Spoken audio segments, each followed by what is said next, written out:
Tere ilusat pühapäeva hommikut kõigile, head kuulajad. What's up, Reis? Täna on jälle ajalooline päev. Loomulikult on. Võtsin Ottomari intro ära, aga täna on ajalooline päev sellepärast, et mina teen esimest korda introt. Et meil on kuttidega see reegel, et see, kes kutsub saate külalise, see teeb ka introt. Normaalne minu arust. Päris hea, jah. Aga tere tulemast siis kuulama Tarkpead taskus podcasti järjekordset episoodi. Number 4. Asi areneb vaikselt. Ma olen 4. Sa oled 4 või? Aga keegi ei tea, kes sa oled. Me kutsusime hääle täna saate. Ja meie oleme teie saatejuhid Mikko Kallas. Ottomar Tamm. Endiselt Kristo Epner. Jälle sama bänd. Täna on kõik kohal, Mikko ei lasknud üle mitte enam. Jah. Muidu ma teeks jälle oma introt. Võtke heaks. Et on suurepärane selline 9. detsembri hommik. Kell on mingi 11. Teine advent on ka. On? Jah. Sellest me ei tea midagi. Päevapikud käivad kõigil ja jõulud juba tulevad. Ja. Ja igatahes meiega on liitunud siis järjekordne saatekülaline.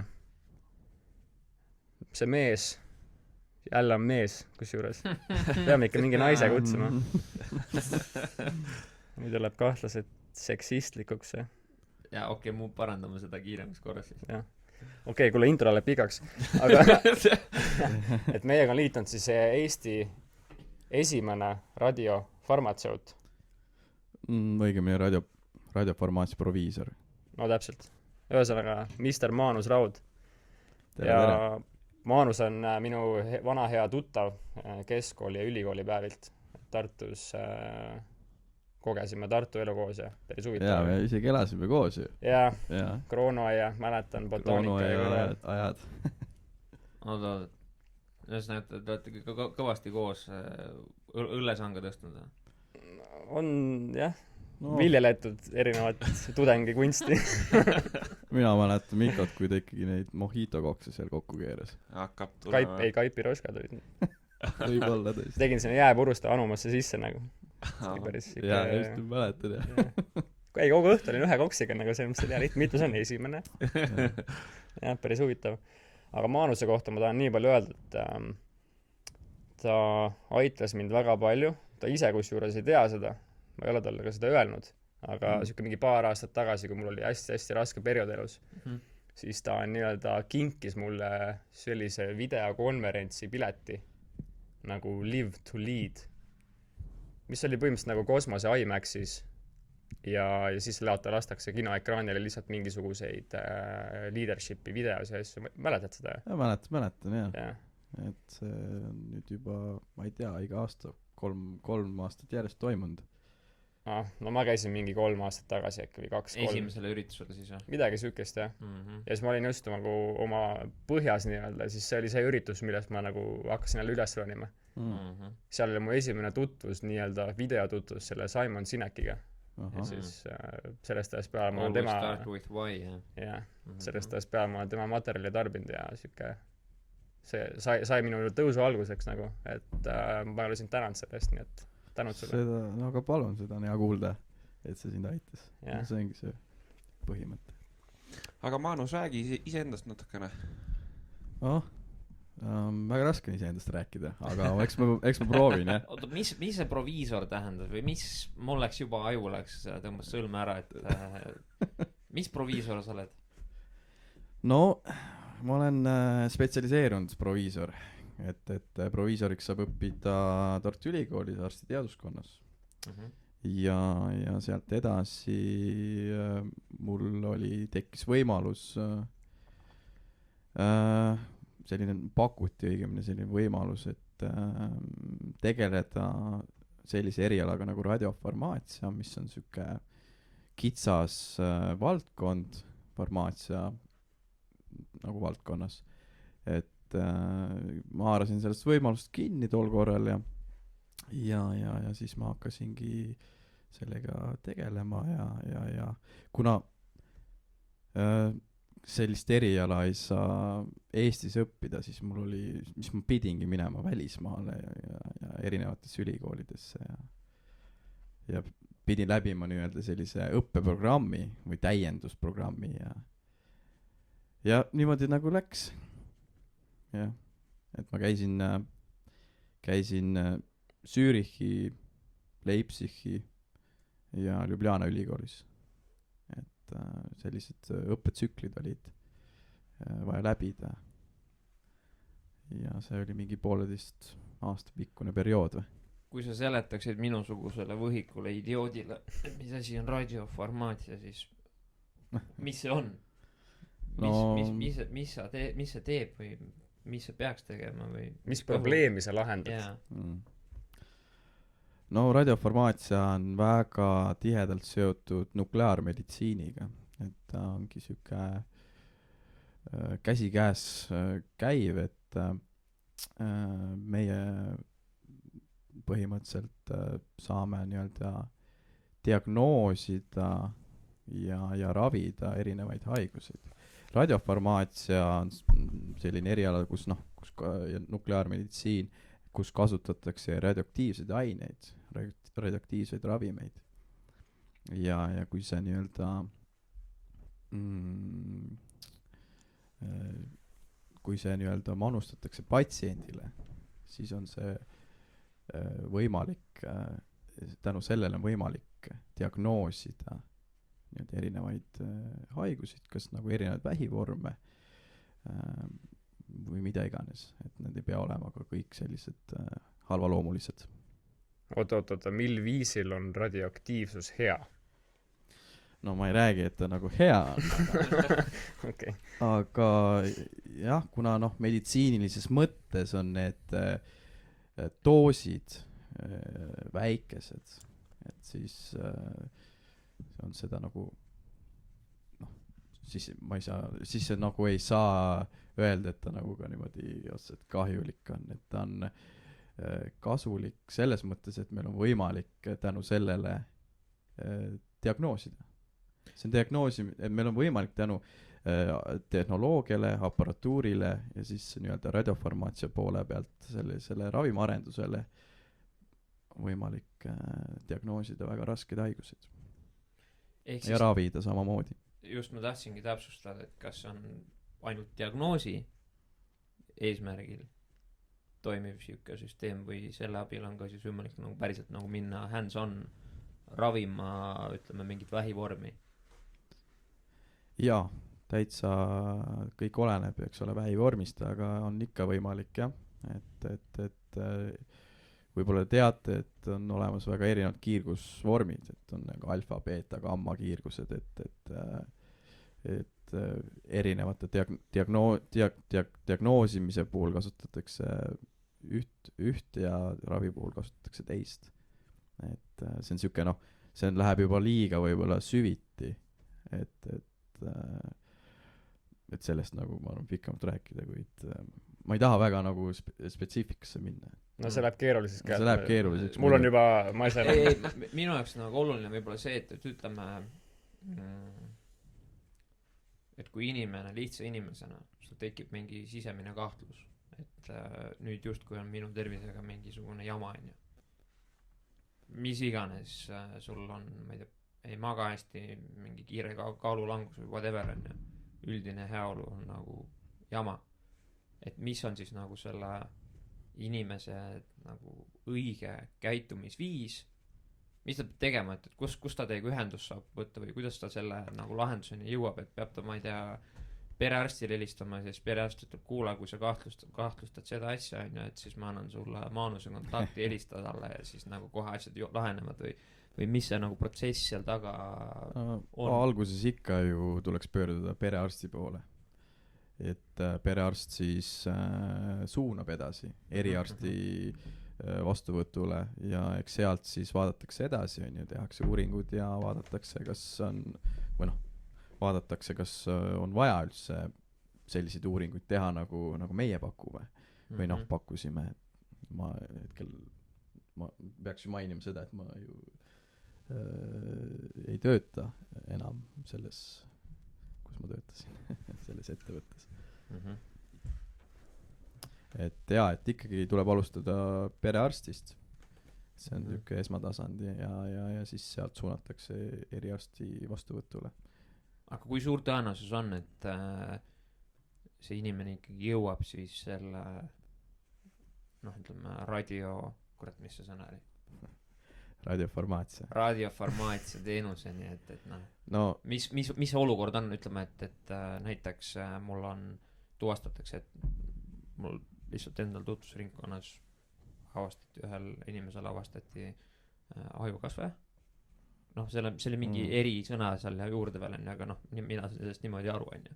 Et kas kui suure tõenäosusega näiteks see inimene ajukasvajaga jõuab ütleme, selle nagu lahendusvormi juurde? jah, diagnoosimise mõttes ma arvan, et ta kindlasti jõuabki. Et ma tahan öelda, et nukleaarmeditsiini ja radiofarmaatsia on nagu käsikäes käiv. Et noh, radiofarmaatsia nii-öelda tegeleb nagu ravimitega siis rohkem radioaktiivsete ravimitega, et mina otseselt kordagi patsiendiga kokku ju ei puutunud. Kas sinu osa oli siis see mingi teadus- ja arendustöö või? Teadus-arendustöö, eks siis ka nende erinevate preparaatide valmistamine. Segasid kokku mingid? Jaa, et see on selles mõttes võiks öelda ka personaalne lähenemine patsiendile, eks ole. Et erinevad kogused, et näiteks sul on mingisugune sellised sümptomid, et siis seda ainet pane rohkem, seda vähem ja midagi niimoodi. Võiks nii öelda, et noh, radiofarmaatsia puhul me saame valmistada koha peal neid preparaate, kui on valmidus olemas selleks, et kuna tegemist on reaktiivsusega, siis erinevad nii-öelda isotoobid, mida me seal kasutame, siis need on erineva nii-öelda poolestusajaga, ehk siis mõni isotoop on näiteks poolestusajaga 20 minutit ainult. See tähendab seda, et noh, kui preparaat valmistada, siis ta peaks ka koheselt manustama patsiendile, et me ei saa näiteks sellist preparaati tellida kuskilt Soomest või Saksamaalt. Okei. Aga kuidas see nagu päriselus välja näeb, et inimene siis läheb arsti juurde, tal on mingisugune kokkulepitud aeg ja siis sellel hetkel, kui see preparaat või kas me nimetame tabletiks siis või? Ei, see on pigem ikkagi intravenoosne lahus. Mis asi? See on lahus. Seda süstitakse sisse. Jah, seda süstitakse sisse, jah. Okei, ja see põhimõtteliselt eeldus on see, et sa oled patsiendina seal koha peal vastuvõtul nii-öelda või protseduuril ja siis sillu seda manustataksegi mingisuguse regulaarsete aegade tagant, et mingi regulaarselt, et käid kord nädalas või mingi kord 2 päeva tagant midagi sükest. No, eriarst on suunanud sellele uuringule, eks ole, ja patsient tuleb osakonda, kas siis patsiendile juba nagu tellitud see doos või seda nagu valmistatakse koha peal, kõik oleneb sellest uuringust. Ja siis nii-öelda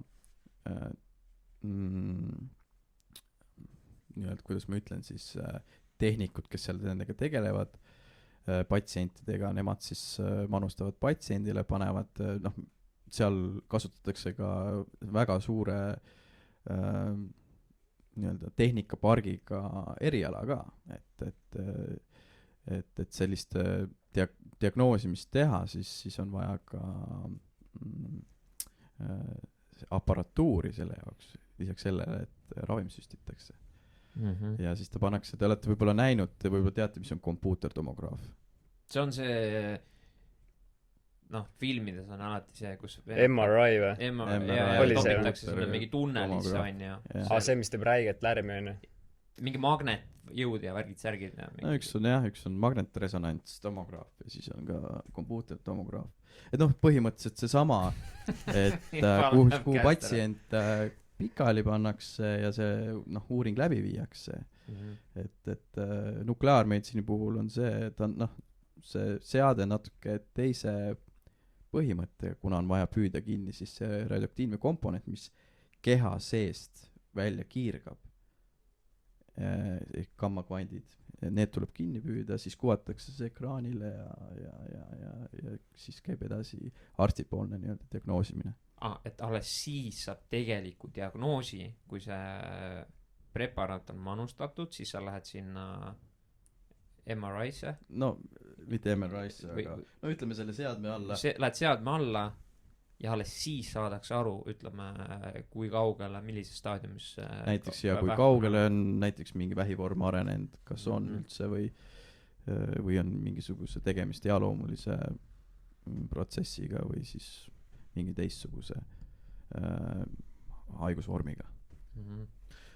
Kas sa oled kuulnud , et nagu kuidas inimesed üldse aru saavad või kuidas inimene peaks aru saama , et tal võib olla tekkinud mingisugune ma ei tea , kasvaja või seda on väga raske nagu minul öelda , et kas kuskil on üldse info olemas , et ma ei tea , et mul juhtus nii ja nüüd sellepärast ma läksin ja hakkasin uurima ja tegelema asjaga . no sa tead , tänapäeval ju uuritakse kõike Google'ist . ja vot see ilma Ott naljata ma vaatab kuradi peeglisse. 2 päeva tagasi just guugeldasin ja panin endale ise diagnoosi onju , et noh , see on nii tavapärane tänapäeval , et millegipärast ei noh , kas ei taheta usaldada enam nii väga neid nii-öelda erialaspetsialiste , erialaarste , et ikka otsitakse ise ja arvatakse , et doktor guugeldab kõike , et mina nagu leian , et tänapäeva inimesed on kuidagi liiga pinnapealsed , et nad ei süvene olukordadesse ja faktidesse , et see on nagu mingisugune haigus tänapäeval , et pinnapealsus , et kritiseeritakse ilma , et ise nagu tugineda faktidele . oot , kas see väljendub siis näiteks selles , et mõni tüüp lihtsalt ütleb , et kuule , Google ütles , et mul on vähk , et ma pean nüüd nagu hakkama vähki ravima . no kasvõi seda . see on absurdne noh , et inimesi on väga palju erinevaid , et jah . aga mida siis teevad , kui Google ütleb mulle , et mul on vähk , et mis ma siis tegema pean , siis ma lähen lolliks ju . siis ma olen täitsa segi ju .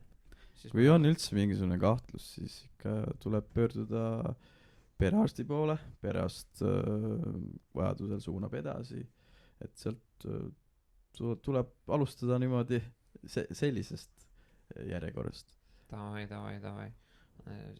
mul on näiteks unetusega päris tõsine probleem onju , et ma olen tükk aega mõelnud , kas see on noh , vaata öeldakse selle kohta seda , et see on üldiselt psühholoogiline mingisugune hälve , et see on justkui ravitav lihtsalt puhtalt mingite tehnikate ja mingite mõttemallide või mõtlemismustrite muutmise abil , mingite harjumuste abil , aga kurat , ma ei ole üldse nii kindel noh .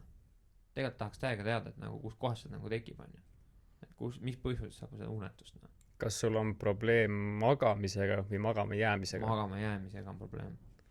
kas sa mõtled liiga palju enne magama jäämist ? ei mõtle noh , ma ei ütle , et ma mõtleks . keskmises päevas ma mõtlen palju rohkem , kui ma mõtlen siis , kui ma hakkan magama jääma . äkki Praegu- sa oled kohvi enne magaminek ? ei , Energia 3 tassi kohvi ma joon päeva jooksul keskmiselt ära , aga nagu see unetus nagu noh , vaat see ongi jälle päev , see on erinev vaata päeviti , et ei ole kogu aeg nagu üks sama onju . et üks hetk ma suudan päris kenasti nagu magama jääda , aga siis jälle üks hetk on nagu tõmbab täiesti nagu noh , reaalselt istudki kella 5 hommikul üleval noh , what the fuck nagu see ei ole normaalne . et milles asi vaata , lihtsalt ei jää magama onju . et nüüd ongi küssa , et ma helistasin kusjuures perearstile ka , et kuulge , siuke mure onju . Nad küsivad , kuule sa teed jood või ? no joon küll , mul on nüüd kodus hea unetee , siis mul on see mingi juurikas , mul on mingi kuradi melatoniini mingid lisandid onju , pluss mul on mingi kangem nagu unerohi onju . reaalselt ainuke asi , mis mind magama sunnib täna magama paneb , on see uneroht , konkreetselt uinuti . aga kõik muud asjad ma olen proovinud , nagu absoluutselt ei toimi . no aga mine vaata , proovi näiteks unekliinikusse minna , äkki saad Kuule. sealt mingisugust infot . kas ma sain õigesti aru , et sa ütlesid , et sa ei usu , et uneprobleemid on psühholoogilised ? ei , küsimus ei ole , kas ma usun või mitte . ma praegu nagu mina ei ole enda peas nagu selgusele jõudnud , ma ei ole veendunud , et see on psühholoogiline probleem . ma pigem täna kahtlustan , et see on füsioloogiline probleem . ma ei tea , miks see nii on , ma ei tea , ma tean , et sa hakkad , ma juba näen su näost , et sa vaidled mulle vastu . ma vaidleks täiega sulle vastu nagu . jaa , aga see on ei , ma tegelikult enne kui ma vaidlen , ma tahan küsida lihtsalt . et mis su peas toimub, kui sa magad, kas sul on pea tühi, lihtsalt ei tule und või pea tühi, ei tule und, siis ma hakkangi, okei, eks ma lahendan mingit, ma ei tea, vahel hakkan mingeid mõtteid lahendama enda peas. sul ärevushäirid ei ole või? No vot, see ärevus on ka üks teema, on ju. see on kindlasti üks faktor seal. Ärevus oli. sa oled lihtsalt nii võib-olla selles virvarris pikalt sees olnud. Kas sa üldse sa puhkad ka üldse muidu? Vähe. No nii. Ma ei oska puhata. aga millest me räägime, ütle. Ei no vaatame, ühesõnaga ma tahaks nagu sellele asjale teaduslikult läheneda. Ma ei taha öelda, et see, et noh, et kuradi hea une teed ja ma ei tea, no ma arvan, et see on mingi sümbioos, vaata, nendest erinevatest asjadest, noh. Aga ma arvan, et psühholoogiline on, noh, ma ise kannatasin ka sama asja. Ühesõnaga, mul oli ka uneprobleemid. Mul oli sama, et ma ei jäänud magama. Kui ma magama jäin, jumala fine. Magasin rahulikult hommikuni välja. sama. Aga mul oli räigelt palju mõtteid peas. Vot, seda mõtetega on mul nii ja naa, noh. Ma ei oska mulle öelda, et kas see on nüüd nagu mingi rõve, mingi mõtete tootmine ja lõhkumine käib ja ei käi, noh. Pigem ma tunnen lihtsalt, et jah, see ärevus kui sellise nagu elemendi sissetoomine võib küll olla nagu päris tõsine asi, sest vahel ma tunnen, et mingi action on, noh. Tahaks täiega mingit actionit teha ja nii edasi, noh. Maanus, kuule, sa oled füsioloogiat õppinud, on ju? Oi, väga ammu.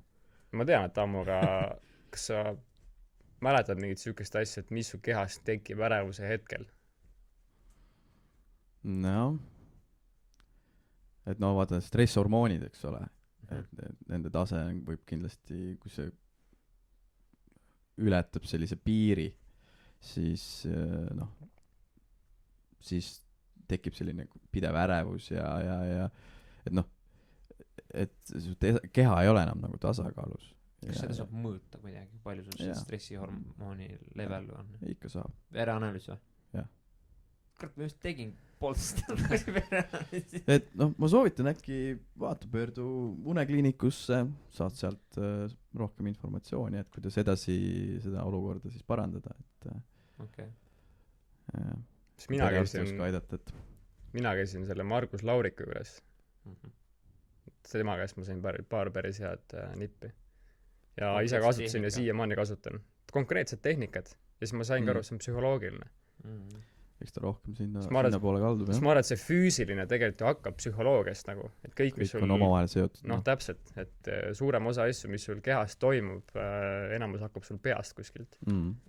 Ärevushormoonid või stressihormoonid tase, et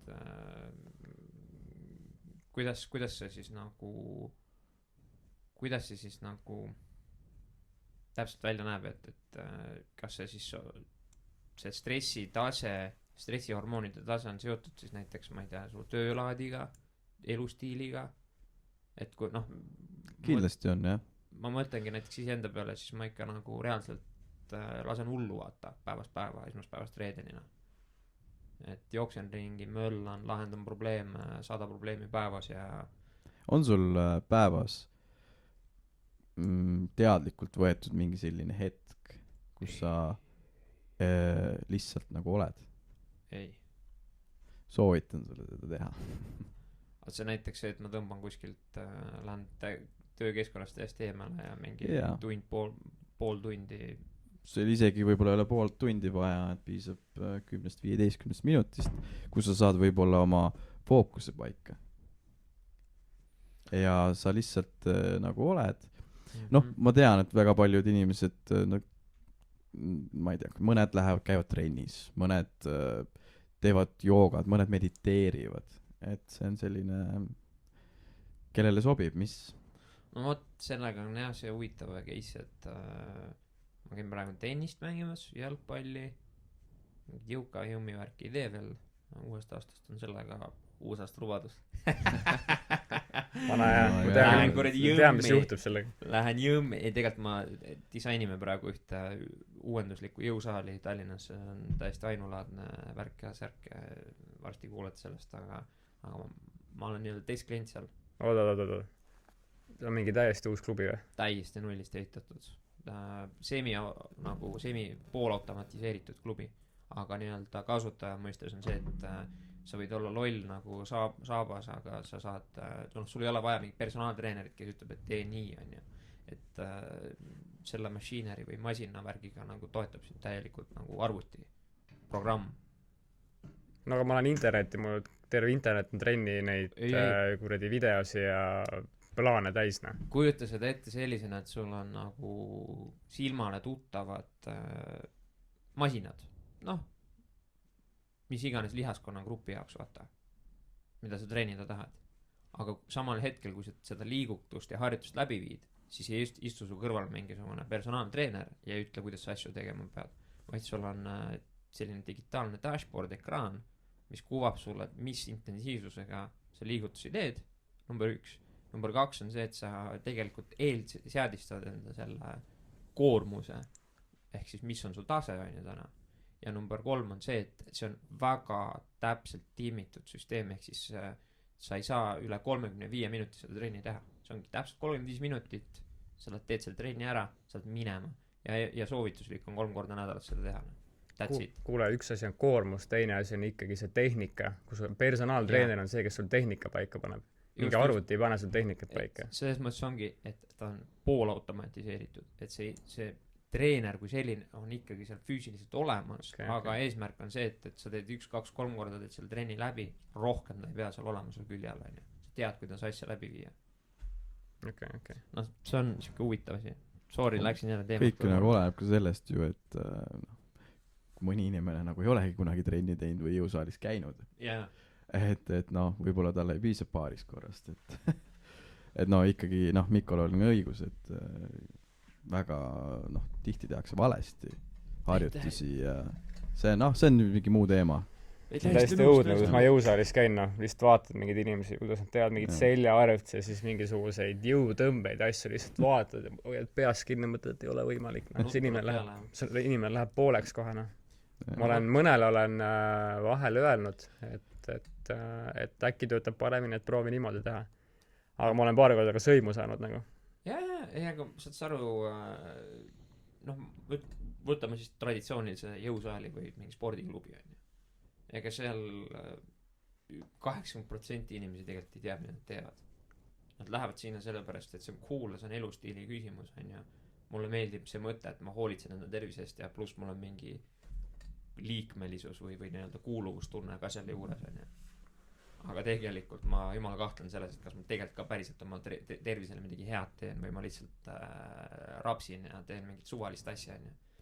Et see, noh, selles mõttes jah, ma olen sugu nõus, et ka selle uue klubi puhul seal on see risk olemas, aga see ongi siis see, nii-öelda see sissejuhatav osa peab olema nii hästi disainitud, et isegi kui see inimene jätta nii-öelda hooleta, iseseisvalt tegutsema, siis ta ei eksi, siis ta ei pane mööda, on ju. Et no, me jõuame sinna, eks näis. Ootad, kas seal on mingid ekraanid seal masinate juures? Okay.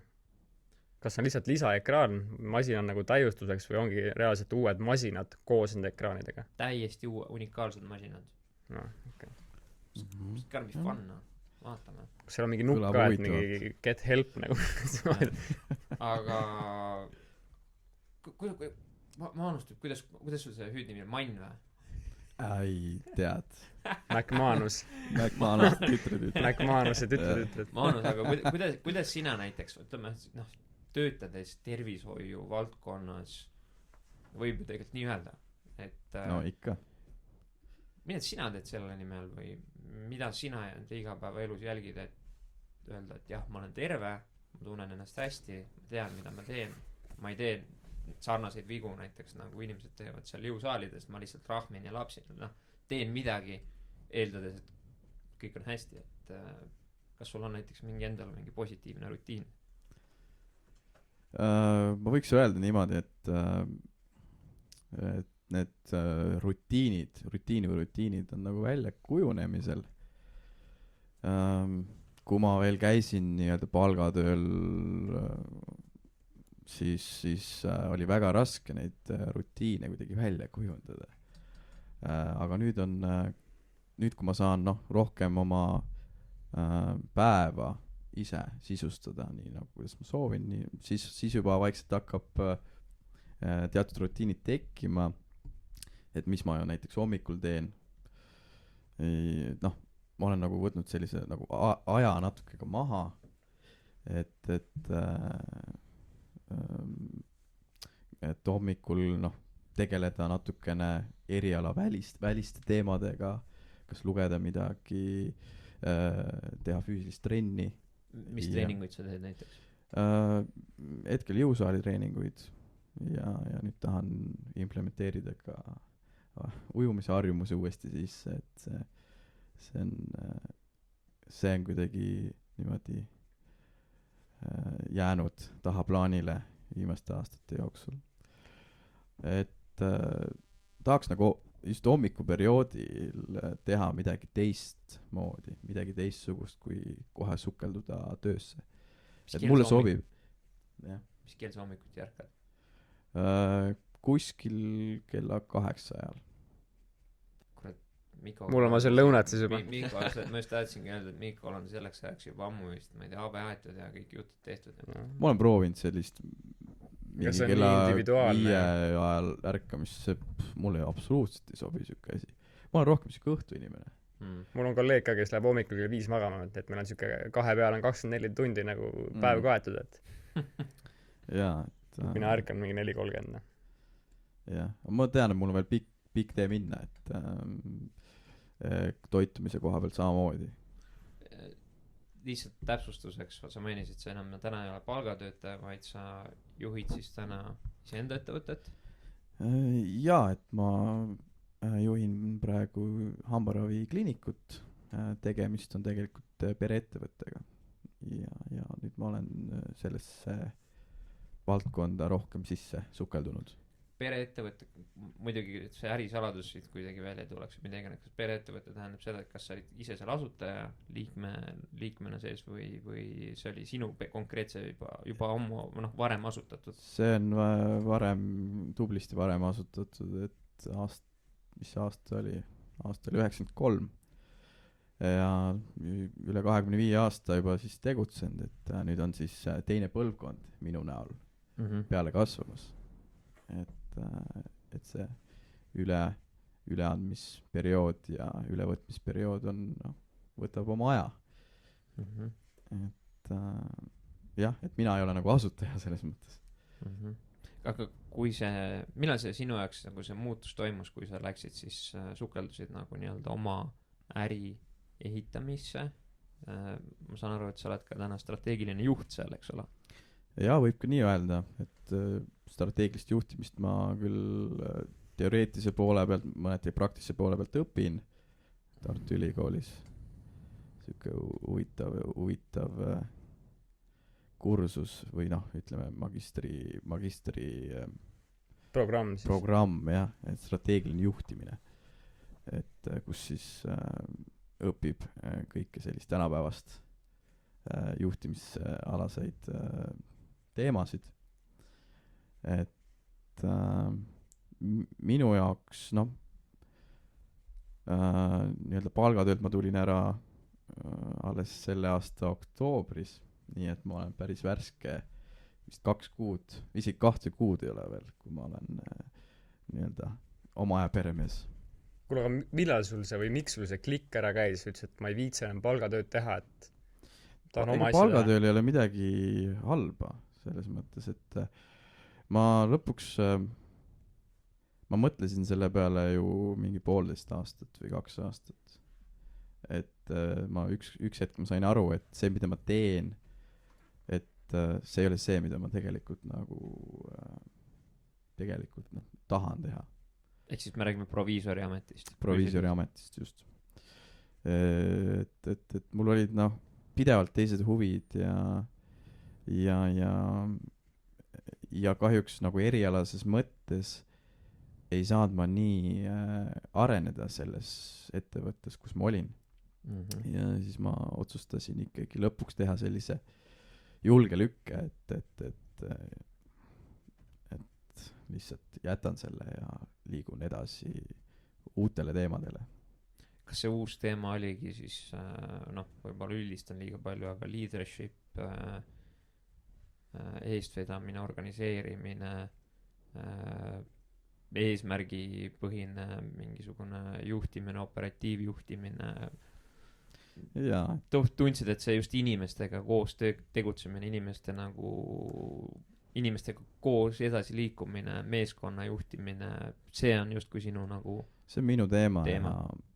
ja ma olen alati pidanud ennast meeskonnamängijaks ja eriti meditsiinis, tervishoiu valdkonnas on meeskonnatöö olulisus tohutu ja see, et midagi teha on vaja head meeskonda ja meditsiinis ka on tänapäeval ka hambaravis on tohutu areng toimumas viimaste aastate jooksul, eriti hambaravis, kus on sisse sõitnud nii-öelda IT ja tehnoloogia, nii. et tänu tehnoloogia arengule peavad ka nii-öelda hambaraviasutused arenema koos sellega ja koos sellega ka siis personal. Ja see tähendab seda, et on toimumas selline spetsialiseerumine. Ehk siis hambaarstid spetsialiseeruvad kindlale nii-öelda veel kitsamale erialale ja see nagu eeldab ka tohutult head meeskonnatööd. Roll, vastutus, spetsiifika, kompetents, tehnoloogia mõistmine, rakendamine. Jumal küll, see võib päris rängaks minna. See on pikk protsess, võiks öelda, aga see on oluline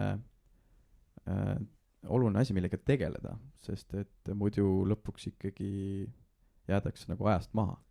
Aga selgita ja võib... et nii-öelda lõpuks pakkuda siis tänapäevast meditsiini. Tänapäevase kvaliteediga ja kiirus on ka tänapäeval oluline. Ja hambaravis samuti. Kiirus, kvaliteet, hind, tehnoloogia. Need on ka meie nii-öelda märksõnad, millele me keskendume. Oota, aga mis seos on meeskonnatööl ja hambaravil, hambaarstindusel, mis iganes? No meeskonnatöö ju, et arsti ju ka assisteerib keegi. Hambaravitoolis sa tead, assistent. Jah. Õde. Meditsiiniõde või hambaravi assistent. Ja seal kõik see nii-öelda muu pool tuleb ka kõik lisaks veel. Ja kui näiteks patsient tuleb esmakordselt nii-öelda hambaarsti vastuvõtule, siis vaadatakse suu olukorda, ma ei tea, diagnoositakse midagi, vaadatakse, et võib-olla tehakse mingisugune raviplaan, raviskeem, et kuidas nagu olukorda parandada, siis see võib-olla eeldab kokkuvõttes ka erinevaid spetsialistide kaasamist.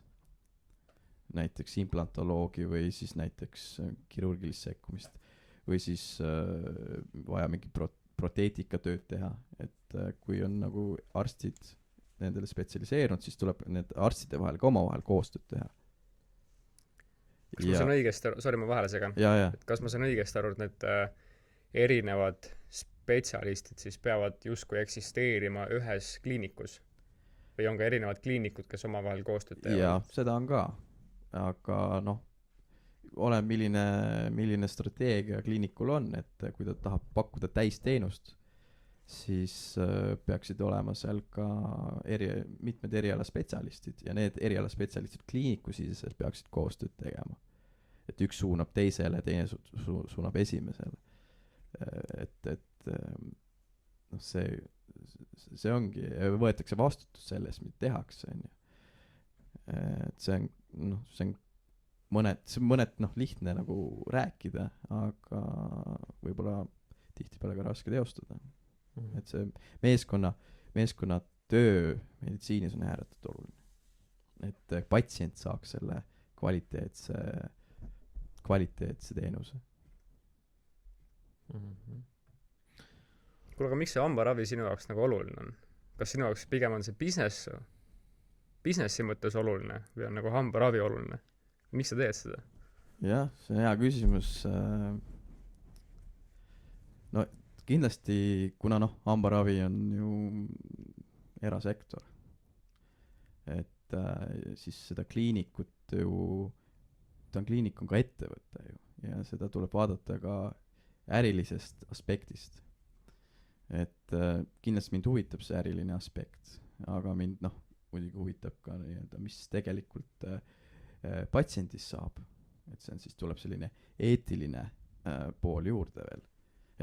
Et omavahel seda kombineerida, see on siuke võib-olla vahepeal isegi raske, aga minu jaoks ääretult oluline, et ma ei ole ennast kunagi pidanud mingisuguseks ärimeheks, ma ei ole mingi ärimees. Et ma ikkagi, mind huvitab rohkem, võib öelda, et mind huvitab rohkem see ettevõtluspool, siis et kuidas võib-olla strateegiliselt üles ehitada mingid kliinikud, kus saavad kasu siis nii personal kui ka patsiendid. Ehk siis sa ikkagi oled ärimees ju? Kui sind huvitab ettevõtlus? No ma ei tea, kuidas defineerida ärimehena, et ma nagu, mulle meeldib fokusseeruda mingisugustele suurematele asjadele, mulle meeldib suuremat pilti vaadata, et ma nagu viitsi tegeleda võib-olla mingisuguste, ma ei tea, toon Hiinast midagi maale ja müün edasi ja selliste asjadega nagu need on ärikad. ma ei tea, kuidas defineerida nagu ärimeest, ettevõtjat. Ostan, müün ja kahetsen. Okei. Et selliste asjadega nagu ma hetkel ei ole nagu tegelenud. Kuidas sa tunned, et mismoodi hambaraviteenus kui selline tehnoloogia võidukäiku arvestades silmapidades, kuidas see muutub nagu kasutajale? Ma saan aru, et täna sa juba tegeled nende küsimustega, et kuidas see protsess, kuidas see teenuse disain seal taga nagu tagaks mõlemale poolele nagu maksimaalse tulemuse on ju, ja hea tulemuse, et kas mida sa näed mingid selgeid nagu märke, et kuhu see liigub, mis on teistmoodi või mis on tulevikus teistmoodi võrreldes tänasega ja mismoodi ütleme, tehnoloogia aitabki siis nii personalil kui ka siis patsiendil nagu mingit paremat tulemust saada? Jah, tehnoloogia, ma ütlesin ka enne, et hambaravi valdkonnas on lihtsalt tohutult arenenud. Diagnoosimisvõimalused ja see digitehnoloogia, mis on sisse tulnud, võimaldab näiteks patsiendil saada hambakroon 1 päevaga. Põhimõtteliselt ta tuleb hommikul, tuleb kliinikusse, õhtul ta siis lahkub siis põhimõtteliselt uue hambaga või siis kas või uue naeratusega. Et see, selles mõttes see kiirus ja tehnoloogia tagab siis sellele teenusele kiiruse ja kvaliteedi kindlasti. Hambakrooni näide on mul endal tagataskust võtta. Minu kogemus oli see, et see kroon paigaldati 2 nädala jooksul. 2 nädala, see ütleme, alates sellest, kuni siis nagu tehti see vorm on ju, krooni vorm, siis see info saadeti edasi laborisse, milline see kroon peab olema, mis vormis ja mis kujuga. Ja siis circa 2 nädalat hiljem paigaldati see. Ehk siis täna sa väidad seda, et kui ma oleks samas olukorras, ainult et hetke olukorras, täna, siis ma saaksin selle sama tulemuse kätte 24 tunni jooksul põhimõtteliselt. Jah, võib nii öelda. Mõtlen mäletan, et Kristjaniga rääkisime 3D printimisest. Ja mõtlengi, et tegelikult saab ju niimoodi, et kui sul need diagnoosisüsteemid, mingid skännerid, asjad, mis on neid suupilte teevad, on ju. Just. Et need muutuvad selliseks, et tekib sulle nii-öelda sinna 3D printimise jaoks mingisugune skeem, mingisugune joonis ja tegelikult sul see 3D printer prindib kohe peal mingi asja valmis. Et see peab põhimõtteliselt üldse ootama. Ega meil on ka üks 3D printer tegelikult kliinikus koha peal. Aga ma päris nagu nii nüanssi väga ei läheks, aga põhimõtteliselt meil on kliinikus labor ja hambatehnik siis, kes nii-öelda neid hambakroone valmistab. Koha peal ja digitehnoloogia abil, eks ole, sa rääkisid skännerist, et võetaksegi nii-öelda digitaalne jäljend hammastest ja tänu sellele siis tehnik valmistab siis kas uued kroonid või krooni, et ja see võib toimuda 1 päeva jooksul, ei ole mingit probleemi. saadki nagu Suurepärane. Kõik oleneb tailor-made muidugi- tailor-made asja endale. suurepärane. täpselt sinu selle, mis sa ütlesid, see digitehnoloogia või? ei, sa ütlesid mingi konkreetne selle joonise kohta või selle plaani kohta oli mingi konkreetne Jep. termin. jälje, ei. Digitaalne jäljend või? Digitaalne jäljend, vot seesama, see läks mul meelest ära. jah. Et noh, Ülilahe. kui tavapäraselt ju võetakse, no sa oled kogenud vist, et pandi sulle üks lusikas suhu ja mass, koos massiga. tehti mingi plastiliini laadsest vormist tehti veel siuke jäljend võeti. oi, see on rõve. enam seda ei pea tegema, siis ma saan aru. No seda ikka tehakse, no meie suund on nagu digitehnoloogia suuna peal, et me ikka seda teeme ka, kui on vajadust. Aga noh, meie oleme suunanud ikkagi meie strateegia rohkem sinna digitehnoloogia poole peale ja et siis kiirus ja kvaliteet kindlasti on olulised faktorid seal. kusjuures see on hästi huvitav, et pealtnäha võiks tekkida tunne, et okei, et nüüd kui ma nagu selle vana versiooni asemel, et kulutan krooni tegemisele 2 nädalat ja nüüd ma saan selle päevaga, siis võib tekkida patsiendi peas mõtle, oi, nüüd ma maksan sellest mingit hirmsat raha, onju, versus vana lahendus, aga mu sisetunne ütleb, et tegelikult maksab patsient vähem. täpselt, sest et see on efektiivsem, mitte Tohutu. ainult patsiendi poole pealt, vaid see hoiab kulusid kokku ka siis raviasutuse või kliiniku poolt, onju. Kindlasti ja Muidugi sul ei ole patsiendi aeg, noh, kui sa pead käima, ma ei tea, 4-5 korda või siis sul piisab käia, noh, 1 päevast. Et eriti see aeg, noh, mis palju patsiendile aeg maksab. Tohutult, eks ole. kusjuures aeg on siuke huvitav asi, mida inimesed midagi tehes, sa kunagi ei arvesta aega nagu kuluna sisse. Seda on väga Tegelikult raske arvestada. ongi, et tegelikult on ka see aeg, mis sa kuskile sisse paned, noh, et tegelikult see on nagu, see on rahalises vääringus nagu tähendab midagi. Aga Jaa. seda me kunagi sisse ei arvuta. Ma toon lihtsa näitena. Järve Selveris maksab mingi toode enam-vähem 50 senti rohkem kui näiteks kuskil Viimsi Selveris, noh. Ja on teatud tüüpi inimesi, kes sõidab selle pärast Viimsi Selverisse seda ostma, et saada 50 senti odavamalt see toode kätte. Ma olen samamoodi mõelnud. Noh, selle asemel, et ongi sa kütad nagu sinna, noh, bensuraha, mingi enda sõitmise aeg läbi linna, onju, et kõik, noh, sa ei arvuta neid asju sinna sisse, noh. jaa, aga see on hästi lihtne ilmselge põhjus, et kui sa küsid inimese käest täiesti suvalise inimesest, kellele sa tänava peal peaksid pöörduma, noh, et kuule, ole hea, ütle, mis su tunnihind on. Sa oskaksid öelda? Oskan küll, oota, mul läks meelest ära. Ma olen selle välja arvutanud korduvalt nagu. Aga see peaks ju ajas ilmselt muutuma, onju. Ei no ta ju muutub vastavalt Kuidas sa sellele, väärtustad kuidas oma aega? sinu ei noh, ega sul see rahaline väärtus ju sa arvutas tegelikult oma mingi netosissetuleku baasilt seda. Et kui sul netosissetulek suureneb, järelikult sinu aeg on justkui väärtuslikum. Absoluutselt. Jaa. Sinu 1 minuti Just. väärtus tõuseb, onju. Täpselt niimoodi sa arvutadki ja, seda. Ja sa pead võtma arvesse nagu selle tingimuse ka, et sa ei võta ainult oma efektiivset tööaega nagu töölepingu järgi, mis on siis 160 tundi kuus, onju, vaid sa tegelikult võtad kogu selle 1 kuu tsükli ja öötunnid paned ka sinna sisse ja siis sa saad alles öelda, et kuule, näed, see on minu hind, onju. See, et me siin täna räägime, tegelikult me kulutame raha. See on otseses mõttes. Ott, me investeerime. No, vaat see on see, et okei, me investeerime, aga kui me paneme nagu nii-öelda kulude-tulude tabelisse selle, siis ta läheb ikkagi praegu kulu alla. Hakkab jälle see Exceli vend tuleb välja nagu. I know this shit. Nii sa rallid sõita, kuule. Nii sa rallid sõita. Okei, see on oma kapitali investeering, siis ma olen nõus, tavai. Jah. Aga ta on ikkagi passiva poole peal. Ei noh, seda küll, jah. Aga kuluna investeeringul on selge vahe. Okei, no. Okei, see läheb väga finantsiliseks ära. Läheb juba käest ära. Kuule, aga kui kaugel on see aeg, kus me reaalselt läheme nii-öelda hambakliinikusse ja sa ei kohta seal ühtegi inimest? Reception on digi, lähed seal mingisuguste jala ID-kaardiga, lähed sisse, umbes paned selle sisse, tunneb ära, sinu aeg, teeb ukse lahti. Hüppad Pulti, jah. hüppad sanga, paned turvavöö kinni ja siis hakkab robot sind rappima nagu, et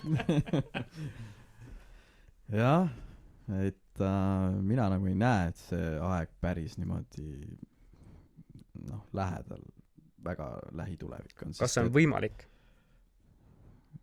Raske öelda, sest et meditsiin on natuke teistsugune, selles mõttes, et inimene tahab saada nii-öelda personaalset lähenemist, et vahepeal on isegi vaja, et arst näiteks hoiab patsiendil kätt, teeb patsiendile pai, et kõik sellised asjad, et robot ei tee ju seda või teeb või kas siis sa saad sellise Robot, sa saad programmeerida roboti pai tegema. ja, et kas see on siuke inimpuudutuse faktor on ju meditsiinis väga olulisel kohal. Aga ma ei tea, võib-olla see uue põlvkonna inimesed nagu võib-olla ei otsi enam sellist nii-öelda. aga mõtlen seda, et näiteks inimesel on ikkagi see eksimusfaktor sees, et ikka. Sul võib juhtuda väike nagu nõks, aga robotil sa programmeerid, sa teed täpselt seda, mis tal on. Kui just, ei toimu mingi, ma ei tea, elektriline kaos, et siis robot lihtsalt poole operatsiooni puhul lihtsalt kaob ära. Aga nagu mõtlen just selles mõttes, et kui sul nagu see eksimusfaktor läheb nagu nulli lähedale, et kas siis inimene näiteks, tal on juba see, et robot teeb ära, ta enam isegi ei karda, kas tal on siis ka vaja seda inimlikku faktorit, seda pai?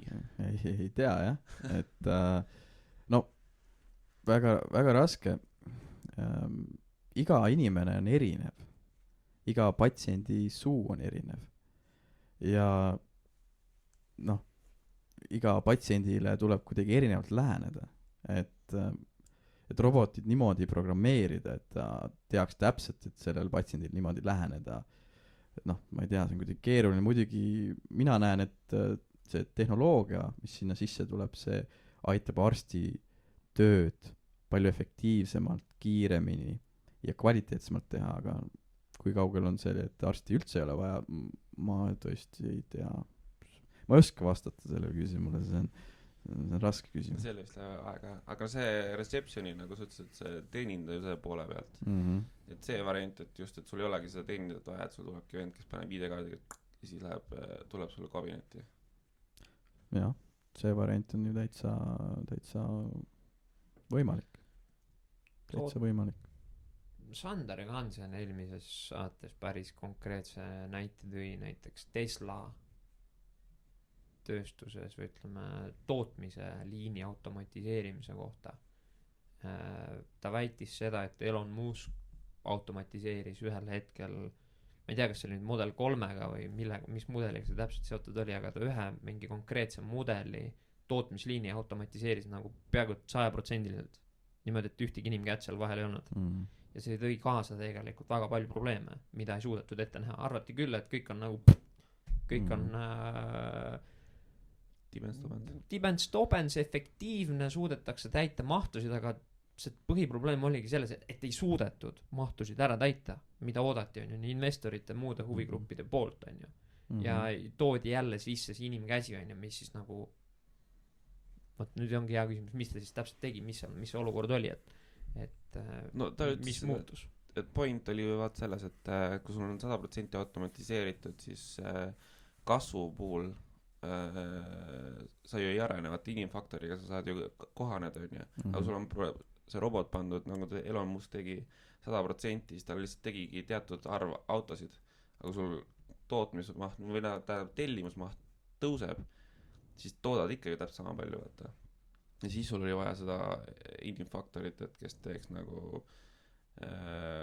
nii-öelda läheks selle tellimuse kasvuga kaasa, on ju. Miks siis arvuti minna tellimuse kasvuga kaasa? Ma ei tea, tekkis mingid probleemid seal. Peened nüansid, millest me ei saanud veel täpselt tundub lihtne Excel olevat. I know this shit, no. Aga Exceli suudavad ükski matemaatiline mudel on kunagi ideaalne, et tal on alati mingid veakohad sees, mingid riski veakohad on sees ja sellepärast ta ei suudagi nagu ideaalset tulemust sulle pakkuda. Inimene suudab. No võt, see ongi hea küsimus, et mismoodi, kuidas, ma ei tea.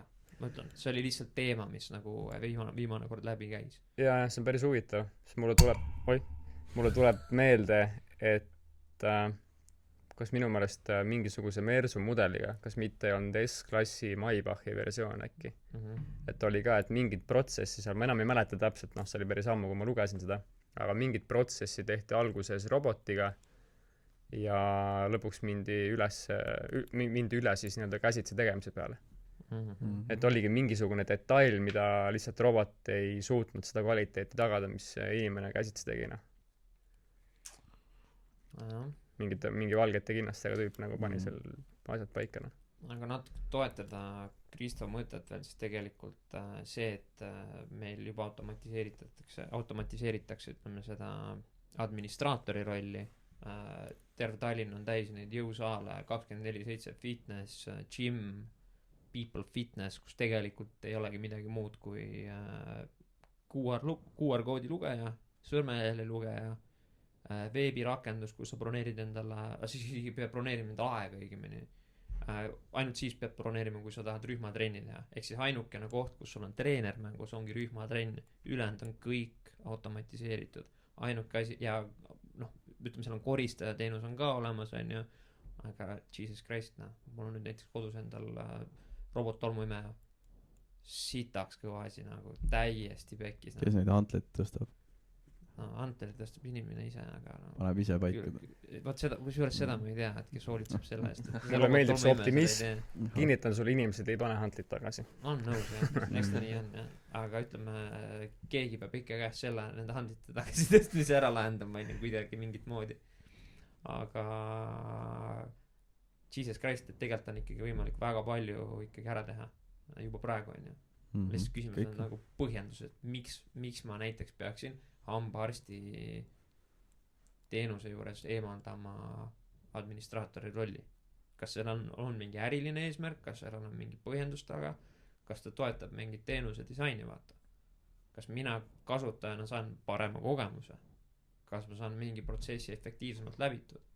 Ma ei tea, äkki oskab Maanus vastata selle küsimusele. Ma ütlen, meditsiiniteenused ja need on kuidagi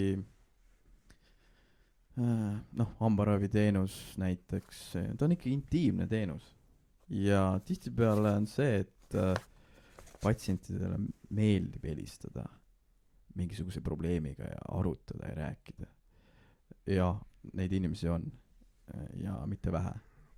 Et kas robot või kes iganes ta oleks seal, kas ta oskaks, võib-olla oskab lahendada, kindlasti oskaks niimoodi saaks programmeerida, aga ma arvan, et ma olen väga vale inimene, kelle käest seda küsida, et noh, minul isiklikult meeldib ikkagi selline inimeste vaheline suhtlus. Et kui on ikkagi tegemist siukse intiimse teenusega, siis sa ikkagi personaalselt lähened ja suhtled silmast silma näiteks või siis või telefoni teel, et robotiga võib-olla sa ei saa sellist touchi. Täiesti nõus, sest et kui mitmele inimesele sa ise läksid nõus oma suu õnd näitama. Sa oma elukaaslased oled näidanud Miko. Kulab kallis, vaata. Pole vajadust on. Vaata igaks juhuks. Tundub imelik tegevus pärast tööd või õhtul nagu kodus, et ma eelistaks teha midagi muud. Aga kas siis sa robotil oled nõus avama oma suu? Ja kui mul on probleem, ma tahan abi saada, minu eesmärk on abi saada. Aga mul ei ole seda mingit sotsialiseerumise vajadust ainult, ma saan rahulikult olla paar nädalat ilma selleta, ma kellelegi otsa vaataks nagu. Tead, minul on vastupidine efekt, mul on vaja näha täpselt seda inimest, kes mulle selle, need oma pöidlad mulle suudu pistab ja seda mingi skaneeringut seal hakkab tegema. Et vastasel juhul ma ikka nagu võin ära võpatada. Mis värk on? What the heck?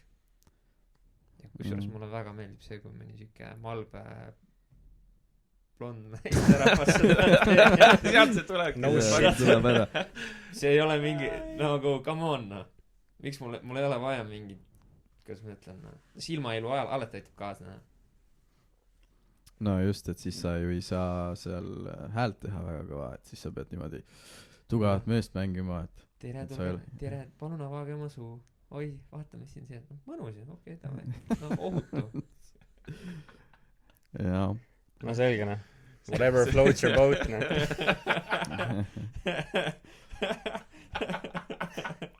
ei noh, konkreetselt see minu nagu puhul täiega töötab, sellepärast et mul tekib mugav tunne, et rahulikult siuke mall pääl, näeb kena välja, töötab. Maanus, kas sul on mõni blond malmetüdruk kliinikus? No ikka on, ikka leidub, nii et tulge külla ja ma juba panin aja kusjuures no, tubli poiss. teisipäevaks. kuule, aga millisena sina näed seda meditsiini tulevikku? Näiteks 10 aasta pärast. On sul endal mingi visioon peas tekkinud, et kuhu suunas me liigume? Kuigi me räägime, et tehnoloogia tohutult areneb IT ja tehnoloogia ja aga probleem on selles, et see on seotud inimestega ja inimesed nii lihtsalt ei arene, kui nad ei taha, kui nad ei ole leidnud motivatsiooni, et seetõttu võib näha küll, et meditsiin on tohutult arenenud, aga ta tegelikult areneb hästi aeglaselt. Sest et kogu seda tehnikaparki, et oskaks ära kasutada, on vaja ka nii-öelda arstil ja kõigil teistel sellega kaasa tulla ja sellega kaasas käia selle ajaga. Ja ka see eeldab seda, et kui ma juba olen, eks ole, arstiks õppinud 6 aastat pluss eriarstiks residentuuris 4-5 aastat. Et siis nad mõtlevad, et nüüd, kui mul on õpped läbitud ja äkki nüüd ma teen oma tööd, on ju rahulikult, mis ma olen õppinud, et võib-olla mõni isegi ei tahagi niimoodi edasi areneda. Et ja see mõneti probleem, et tuleb ka aru saada, et arstiks, et olla arst või meditsiini inimene, siis on sul vaja eluaeg areneda, eluaeg õppida. Ja võib-olla ongi kitsaskoht see, et inimesed ei taha nii lihtsalt kaasa tulla nende arengutega, sest need arengud on nii kiired. Et kui lõpuks inimesed tuleksid kaasa sellega, siis ja kiiremini kaasa, siis oleks ka see meditsiini kui terviku areng kiirem. No miks nad ei tule kaasa? No see on küsimus. Hea küsimus. Eks miks nad ei tule, et Ott, mis sa arvad? Mina pakun hästi lihtsa variandi. Minu teooria ütleb seda, et number 1, iga inimene vaatab asju enda mätta otsast, on ju. Kui me räägime nüüd patsiendi seisukohast number 1, siis minu jaoks on oluline see, et kui ma pöördun tervishoiu teenuse poole, mis iganes on hambaarst, kõht valutab günekoloogi juurde. jah, see on ka vaja. ma mõtlen korra veel, mul oli silmanägemisega mul praegu siuke natukene kaugele, mul on väike kerge miinus tuvastati, on ju. Siis minu jaoks on ülioluline, et mulle suudetakse võimalikus lihtsas keeles seletada ära, mis mul viga on ja kuidas me selle vea lahendame. Nii. Seda ei suuda täna minu hinnangul ükski tehnoloogiline, ma ei tea, kompuuter, robot paremini teha kui üks lihtne inimene, kes ütleb, kuule Ottamar, ma tean, mis sul viga on. Sul on viga see, et su silmad ei näe kaugele. On ju?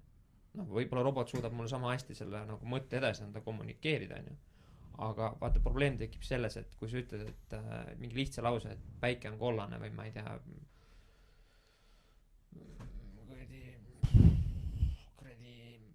mobiiliga saab internetis käia või internet on lahe, siis see tekitab inimestest liiga palju seoseid. See tekitab liiga palju mitmeti mõistmisi, mis tõttu ongi oluline, et see diagnoos, see kommunikatsioon toimuks läbi inimese. Ma ei usu sellesse, et robot täna seda teeb paremini ja teeb ka 20 aasta pärast paremini kui teeb täna seda arst. Ja number 2 on minu hüpotees see, et või minu teooria nagu teine on nii-öelda osa on see, et see arst peab kurat hea olema nagu. See on ülioluline. ja tänapäeval ma lihtsalt segan vahele, et on oluline ka nagu patsienti vaadata kui tervikut.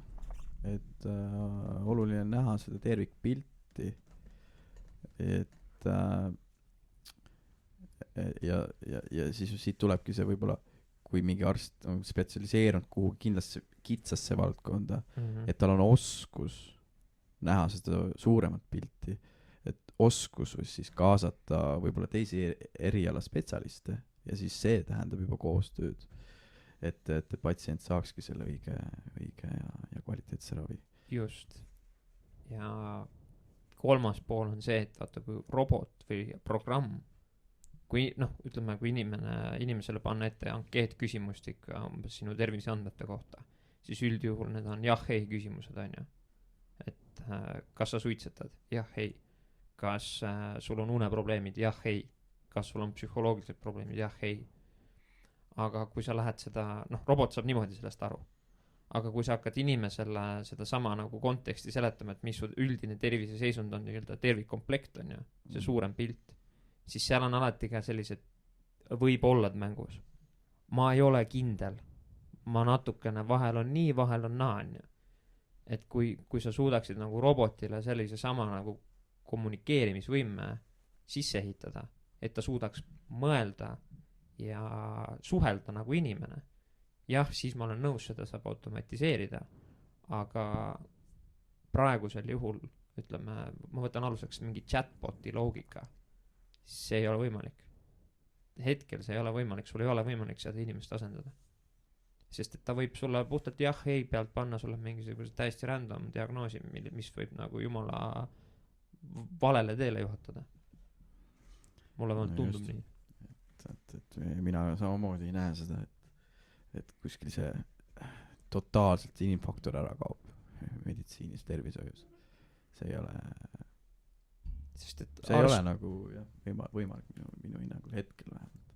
Arst peab tekitama enda peas mingid seosed, võttes aluseks sinu selle terviselehe on ja hakkama suunavaid küsimusi küsima. Avatuid suunavaid küsimusi. Okei, sa suitsetad on ju. Okei, on sul sellega kaasnenud mingisuguseid nähtusi või mingid sümptomeid on ju. Kuule jääb pea käib ringi või hommikul ei saa magama jääda või mis iganes on ju. Et ma ei usu, et arvuti suudab sulle selle nagu probleemi, selle mõttekäigu nagu nullist lõpuni õigesti teha. Jah, inimesel on see inimlik eksimisfaktor on sees, aga pigem ma usaldan täna inimest. Ikkagi, sest et ja vahel alati on ju variant valida ju teine või kolmas või neljas arst ja küsida nii-öelda alternatiivne vaatepilt sellele olukorrale. No just, et see usalduse küsimus. Kas sa usaldaksid ennast, kui sa lähed näiteks hamburgeritooli ja siis usaldaksid seda robotit või mida iganes, kes see seal oleks sinu seda ravi läbi viimas. Kurat, kui nii öelda, siis ma olen nagu arstide käest ka saanud mingid väga palju erinevaid valed diagnoose, nii et... ikka see on inimlik faktor, eks ole. Et ka tänu tehnoloogia arengule ju see peaks diagnoosimise, nii-öelda valed diagnoosid võiks tublisti väheneda, et seetõttu teenuse kvaliteet kasvab ja meie nagu hambaravist seda näeme küll. See on muidugi siis, kui inimene tuleb arsti juurde, kui ta just doktor Google'ile ei lähe. No enamus läheb. Oi, see on juba teine probleem. Ott räägib omast käest jälle omast kogemusest. Ei no selles mõttes Google on mul lihtsalt kõige kiirem variant mingisugust infot nagu mingit teemat avada on ju. Aga samas sa tead, et seal on nii palju crap'i ju. Ma tean, nagu Maanus ütles, et inimesed ongi nii pinnapealsed ja ongi see crap'i hunnik on ju. Aga fakt on see, et ma nii palju tubli olin, et ma hakkasin kohe tegelema selle probleemiga ikkagi sellest nagu sammust, et esimene kõne oli perearstile, siuke case on ja ta ütles kohe, et kuule minu juurde pole mõtet sul tulla on ja mine kohe nagu eriarsti juurde on ju. Selge. Ja enda ajude kõditamiseks ja närvirakkude hävitamiseks ma loomulikult avan selle Google'i ja siis vaatan mingid rõvedaid oksepilte ja siis mõtlen, et oh fuck on ju, et mis nüüd saab. Aga tegelikult see olukord ei pruugi üldse nii hull olla on ju. Et olen juba järgmine nädal targem. Ja kusjuures unekliiniku mõte, jah , see mulle väga meeldib. Kindlasti kavatsen ka seal ära käia. peaks olema siin Tallinnas kuskil ju . Kusjuures Mikko, sina vist tead seda statistikat seoses nende ärevushäirete ja ütleme stressi ja depressiooni. Me oleme vist rääkinud sellest kunagi. ei, ma otseselt ei tea, ma lihtsalt kuidagi kuskilt läbi jooksnud, vähemalt USA baasil on see, et iga 5. inimene kannatab mingisuguse depressioonilaadsed sümptomite all. No see on 20% on ju. Siis võib iga 5. jah. Põhimõtteliselt me oleme siin 4, kui järgmine vend uksesse tuleb, siis see on nagu depressiivne . depressiivne, jah . Või siis Depressiivse depressiivse kalduvusega on ju. nojah, et mingite tundemärkidega, noh, kas või algsete tundemärkidega on ju. jaa , aga vaata see liigitub siis nagu natukene sinna vaimse tervise poole peale, eks ole . Et aga rõõmu või tore on seda näha, et seda hakatakse nagu rohkem aktsepteerima, seda nagu jälgima ka nii-öelda töökohal, eks ole , et mitte ainult füüsiline, vaid ka vaimne tervis on hästi oluline . nüüd tuleb ka mingi uus tervishoiualane mingi seadused ja asjad tulevad välja vist alates jaanuarist , et ma arvan, et seal on ka see vist vaimse tervise aspekt nagu sisse pandud . ma ei tea , ma ei ole päris nagu tutvunud sellega veel , et tead, mida on äärmiselt hea näha või ? Et vaimsest tervisest ja probleemidest rääkimine ei ole enam tabu . Kui sa 10 aastat tagasi ütlesid, et mul on vaimsed probleemid , Siis- jah . Anti kinga kohe . ei no põhimõtteliselt või tulla sa vaimusilmas olid juba siuke vend selle valge mantliga , vaata . oi jumal . käed kuskile seotud , et no põhimõtteliselt temmedati hulluks , on ju . aga täna on see , et kui sa räägid reaalselt mingitest vaimsetest probleemidest , siis see vastuvõtt on hoopis teistsugune . ilmselt ka sellepärast , et vaatas neid probleeme on tänapäeval palju rohkem . et see elu tempo on nii kiireks läinud ja seda stressitaset on inimestel palju rohkem , kõrget stressitaset ja et see on nagu kogu see elustiil ja see kiire elutempo on nagu viinud teatud mõttes sellisele vaimse tervise nii-öelda , et rohkem esineb neid probleeme . tead , või see on lihtsalt minu siuke arvamus . ei sa oled selles mõttes , et ma arvan , et sa oled õigel teel . et see on see kuradi enda võrdlemine teistega , noh , mis ajab selle selle elutempo nagu hulluks , on ju , siis sul ongi see , et kogu aeg tahad rohkem ja ei võta nagu aega maha , et just see aja maha võtmine . jah , Ott , et see on siuke jaa , ma tean . take a break , noh . take a break , 5 minutist piisab , 10-st . Küsimus ongi selles , et mina nimetan take a break'i all , mina mõtlen nagu iseendaga tegelemine . saad aru ? et defineeri tegelemine . iseendaga tegelemine tähendab number 1 see , et ei , ma ei mõelnud seda , et ja taskupiljard , seda mõtlesin . ei , mina just ei mõelnud , aga härra Epner . ma näen , et härra minu paremal käel mõtles seda , noh . ei , mina mõtlesin pigem seda , selle iseendaga tegelemise all seda , et sa sõna otseses mõttes tegeled iseenda arendamisega . see on nagu iseendaga tegelemine . õpid mingit muusikalist instrumenti . minu meelest kuskil lähinädalatel ma rääkisin kellegiga , kes meil see suur koolitaja oli , see , kes raamatuid ka müümas käis , see Vain või ? Peep Vain , jaa . Peep Vain on reaalselt õppis mingi a la kodus ära mingi trompeti mängimisena .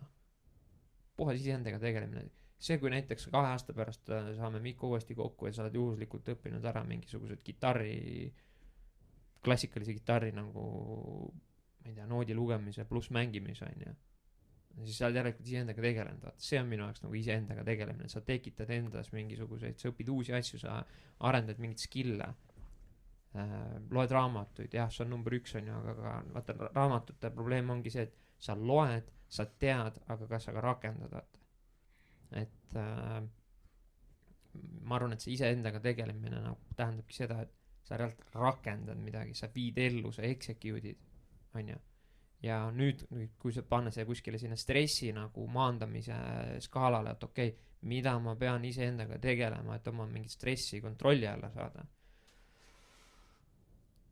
Ma ei tea, mida ma tegema pean. Ma ei oska öelda. Mul pole nagu selget gameplani selleks. Et võib-olla ongi see, et ma võtan uuesti kodus kitarri ja hakkan nagu mängima, kulutangi iga päev 3 tundi kitarri mängimisele. 3,5 tundi päevast veedan joogat tehes, on ju. Aga tähtis on see, et sa teed seda iga päev. Sest vastasel juhul, vaata, sa lähed jälle sellesse vanasse rütmi tagasi minema. Tead, vahel on see, mis ma tähele on pannud, et tegevusetus on tegevusega kõige parem ja efektiivsem vorm. Tegevusetus. Näiteks ma tegin äkki mingi 1,5 nädalase a la siis datapausi, infopaastu. Nii. Et ma ei kuulanud ühtegi podcasti, ma ei teinud lihtsalt mitte midagi. Et sa olid lihtsalt julged olla oma mõtetega. Just. Ja see on päris huvitav. Kui sa ei ole seda ülikaua teinud, sa oled kogu aeg harjunud tarbima mingit infot ja siis sa võtad selle pausi, et sa mingi 1,5 nädalat lihtsalt ei kuule mitte midagi. Lähed ühes kohas teise, lähed jalutama, ei pane klappe pähe, lihtsalt oled oma mõtetega. Nutivaba nädal või? Epic, noh. Eepiline värk, jah. Eepiline kogemus, noh. No, sellest sa rääkisid nagu tegevusetust, siis ma kuulasin ühte monki, Tandapali vist oli ta nimi. Ja ta rääkis ka seda, et tänapäeval inimeste nagu põhiprobleem on see, et ei taha tegeleda oma mõtetega. Just see, et sul on kogu aeg vaja infot tarbida. Sotsiaalmeedia, nii kui sul on nagu seisad kohe telefon kätte, kas Instagram, Facebook, e-mailid, telefonid, no mis iganes, vaata, sa kogu aeg ainult istud ja kogu aeg on vaja sul seda mingit tarbimist, et sa ei ole oma mõtetega. Ja sellepärast ongi see, et inimesed tihti ei tea mis tekitab neid probleeme, on ju. Et kui sul ongi, et munk ütles, et see, et sa võtad nagu aega ise endale, lähed näiteks koeraga jalutama või teed joogat või mis iganes, on ju. Kõik inimesed mõtlevad, et see on nüüd aeg ise endale, tegelikult ei ole. Aeg ise endale on see, et kui sa istud maha, paned silmad kinni ja mõtled ja sa ei kuule mitte midagi, ainult mõtled.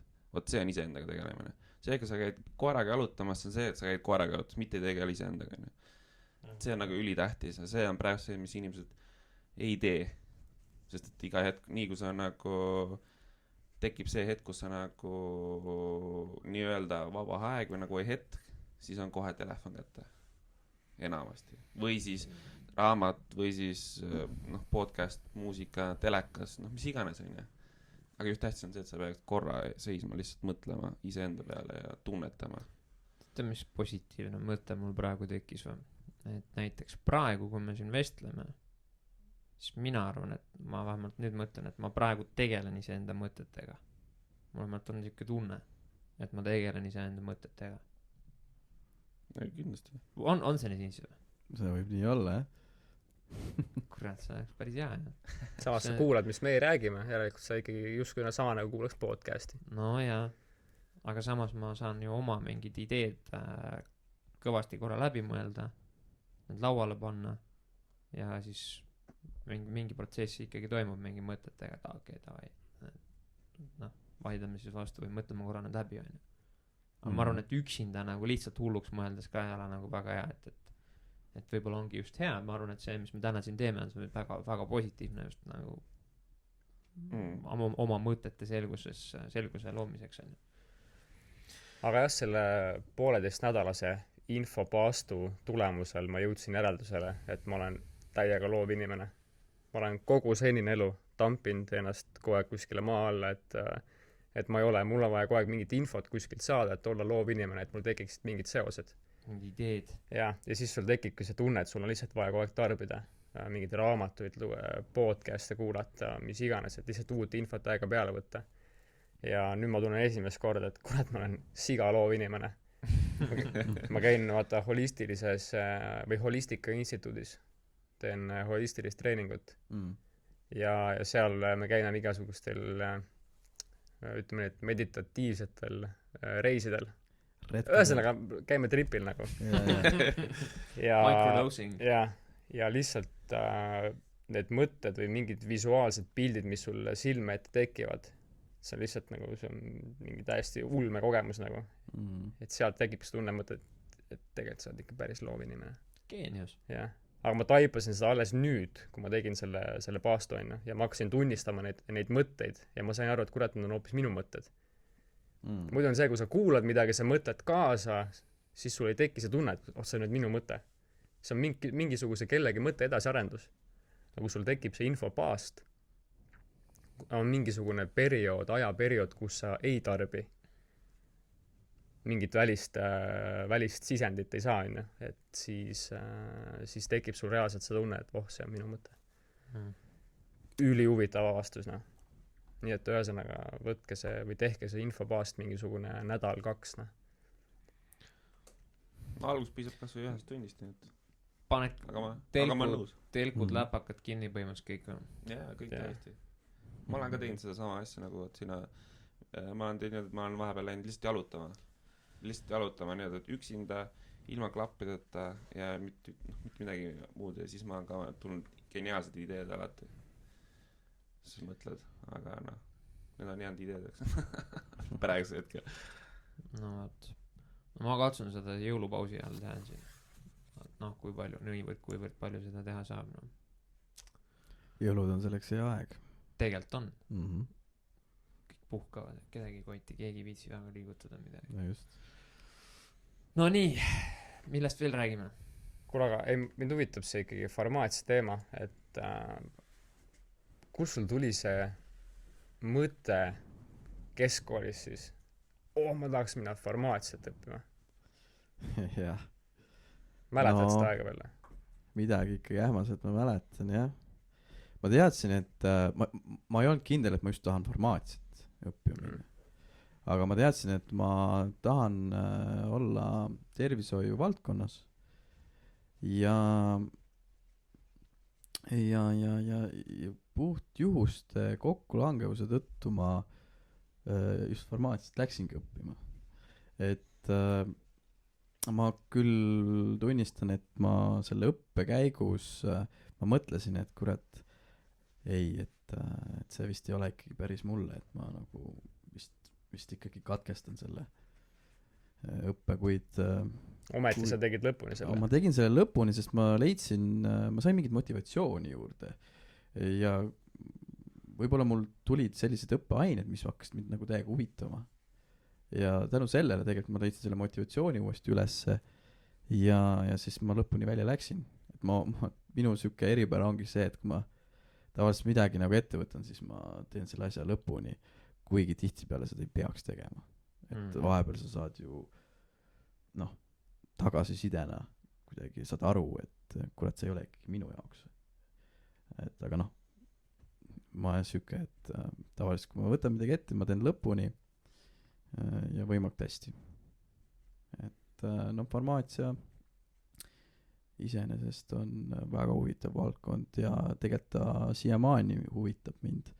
Aga ta huvitab mind sellises mõttes teoreetilises vaates, et ma isiklikult nagu praktiseerida enam väga ei ole mõelnud, et tahaks. Et teooria mõttes küll. Mida see teoreetiline huvi nagu tähendab? Teoreetiline huvi võib tähendada näiteks võib olla siis ka oma teadmiste edasiandmist siis kas õppejõu näol üliõpilastele või siis lihtsalt olla selle eriala sees uurides erinevaid nii-öelda teoreetilisi lähenemisi, mis uusi lähenemisi ja uusi nii-öelda teaduslikke avastusi, et selles mõttes olla selle eriala nagu sees nii-öelda teadmiste mõttes.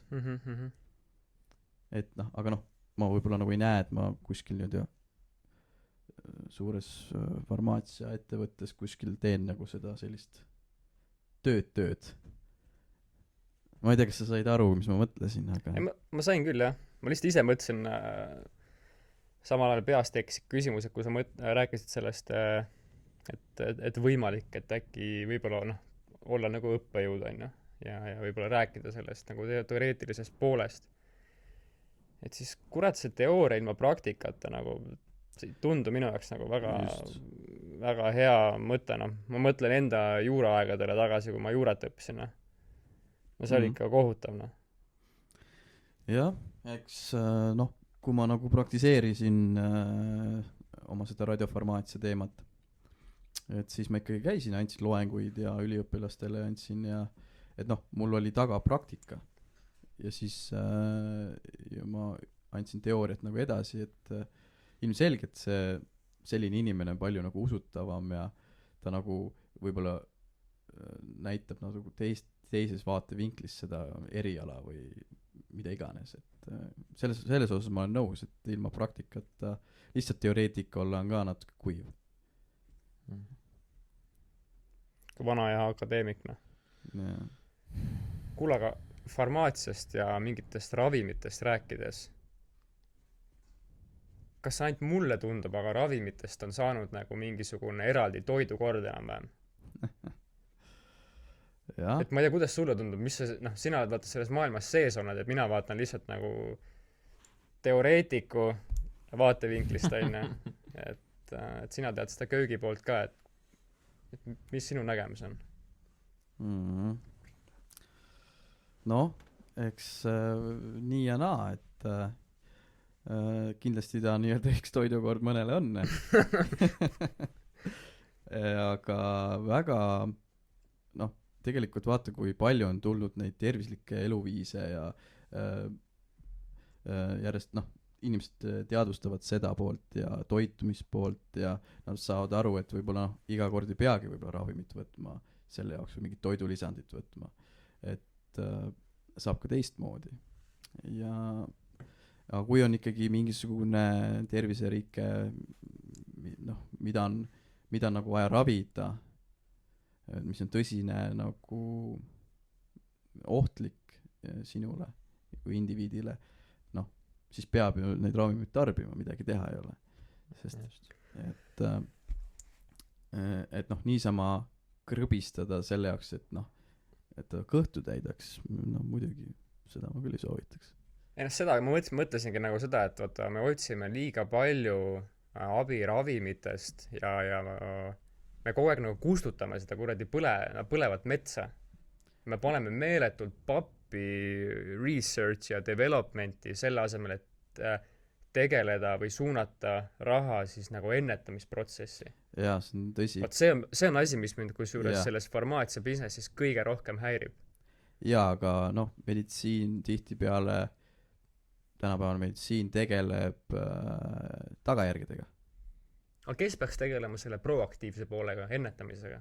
On see riik, kes see on? Jaa, see on ka nagu riigi ülesanne. Teiselt poolt peaks inimene ise võtma vastutuse, mida ta nagu iseendaga teeb. Et kui inimene eeldab, et kõik tehakse tema eest ära, et riik või arst või, aga tema ise nagu vastutust oma tervisest ei võta, et noh, kuidas saaks inimest aidata niimoodi? Ma ei nagu sellest nagu ei saa aru, et noh, ma olen näinud ju neid inimesi, et ma tahan abi saada, palun aidake mind, on ju. Aga ise ei taha selleks mitte midagi ära teha. Vahet ei ole, ma rõbistan siis neid ravimeid ja natuke elu kvaliteet paraneb ja elan paar aastat kauem. Inimene tahab saada kiiret lahendust. Ta tahab kiiret lahendust saada. Laisk.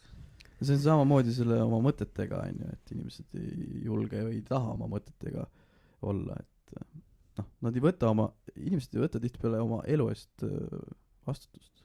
Nad ei taha disainida oma elu ja noh, süüdistavad kedagi teist selles.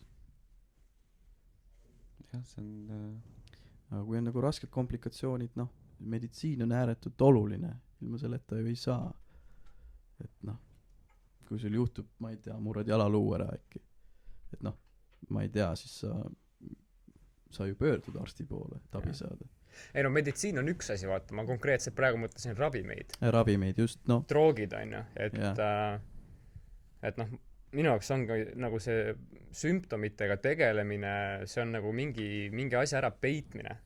See on põhimõtteliselt ongi see, et koer käib kuskil aasa peal mõmmil, lumi sajab peale, kevadel sulab lumi ära, kaks on ikka alles seal. Noh, et sa ei kao ära sul. See on kuskil sul all peidus, et sa ei tegele nagu selle ennetamisega või selle reaalselt nagu selle situatsiooni või probleemi likvideerimisega. Sa tegeled sümptomitega. Just, see on nii, aga noh, ma näen, et järjest enam sellega nagu tegeletakse. Et isegi nii-öelda farmaatsiatööstus kui selline ka nii-öelda on suunanud ju ressursse selle jaoks, et ikkagi ennetusprotsessiga tegeleda. Aga noh, see ei ole võib-olla ärilises mõttes väga kasulik, jah. Kurat, vaata, siin on siuke huvitav konspiratsiooniteooria siis, et meditsiiniettevõtted või need suured tööstused, no kes need on, need Pfizer ja mis need mitte Glaxo. Noh, Glaxos mitte. Oli vist Glaxo on ju, et noh, ühesõnaga need suured eliidid on ju tegelikult reaalselt ise tekitavad neid probleeme maailma, mida nad siis hakkavad ise lahendama, on ju. No jah. See on ju ettevõtlus. Et see on ju business, noh. Business, puhas business. Minul on nagu hästi konkreetne küsimus selle valdkonna peale, et mina tean, et mul on täna unetusega probleem, on ju, number 1. Number 2 on see, et mina tean, et ma ei ole teadlik sellest, et kuidas ma oleksin võimeline neid uneprobleeme ennetama. Ma ei tea seda. Kas ma peaksin hakkama kuskil kuradi mingit mediteerimist tegema või ma ei tea, noh. Tegelema aktiivselt mingisuguse spordiga või tegelen kusjuures spordiga. Või lihtsalt mingit tööriistakasti kasutama. Aga ma ei tea sellest midagi. Tänu sellele, et ma ei tea sellest midagi, ma olen nüüd jõudnud nagu unetuseni, on ju. Unetus on viinud mind selleni, et ma olen olnud meeleheitel ja üritanud leida mingid lahendusi, et alates sellest, et ma võtsin omale mingid toidulisandid melatoniini näol, mis pidi mingit uneainet tekitama või unehormoone minus käima tõmbama. Võtsin hea une teed, poolenud abi ja number 3 siis lõpuks jõudsin nagu reaalselt uinutini, on ju. Et nüüd ongi küsimus, et nagu mis edasi või? Jah, et nagu, mis ma nüüd edasi tegema pean täpselt, on ju. Kas ilmselt on see vastus on see, et back to the basics, on ju, aga mis asi see back to the basics tähendab? Et kas ma pean jälgima, et ma ärkan õigel ajal, lähen õigel ajal magama, unustan, ma ei tea, järgmiseks aastaks ajaks absoluutselt igasuguse alkoholi ära, mis on täpselt samamoodi depressiivne aine, on ju, lõhub unerütmi, pean unustama ära igasugused nikotiinitooted. Kas see on see probleem? Kas seal peitub lahendus, on ju? Ma ei tea. Aga kes ütleb mulle, et võt see on see? Dr. Google. Ei, no, see on individuaalne, no, sul ei saagi öelda, see on katse-eksituse meetod, no, et sa lihtsalt proovid, püstitad hüpoteesi, testid, agiilne lähenemine, sa peaks küll teadma. Operatiivjuhtimine iseendaga. No ega siit kumab natuke välja see, et elu kuidagi on tasakaalust väljas. Et noh, peaks nagu kuidagi rohkem üritama tasakaalus hoida seda, et mis sa siis selle jaoks saaksid ära teha? Olen, ma ei tea, konkreetsel kellaajal tööd läinud ja tööd koju kaasa ei võta, unustan, on ju, kõik, psio. Millal sa näpid enne magama minemist telefoni viimane kord? Jumal hea point. Ma praegu isegi uinutan ennast mingi YouTube'i videodega, mingite igavate videodega, no, konkreetselt, et lihtsalt hakkab igav. Siis tuleb uni ja jääd magama. Üks väheseid asju, mis mulle juuraõpingutelt meelde jäi, oli see, et mul oli esimene loeng, legendaarne professor Raul Narits. Super vend.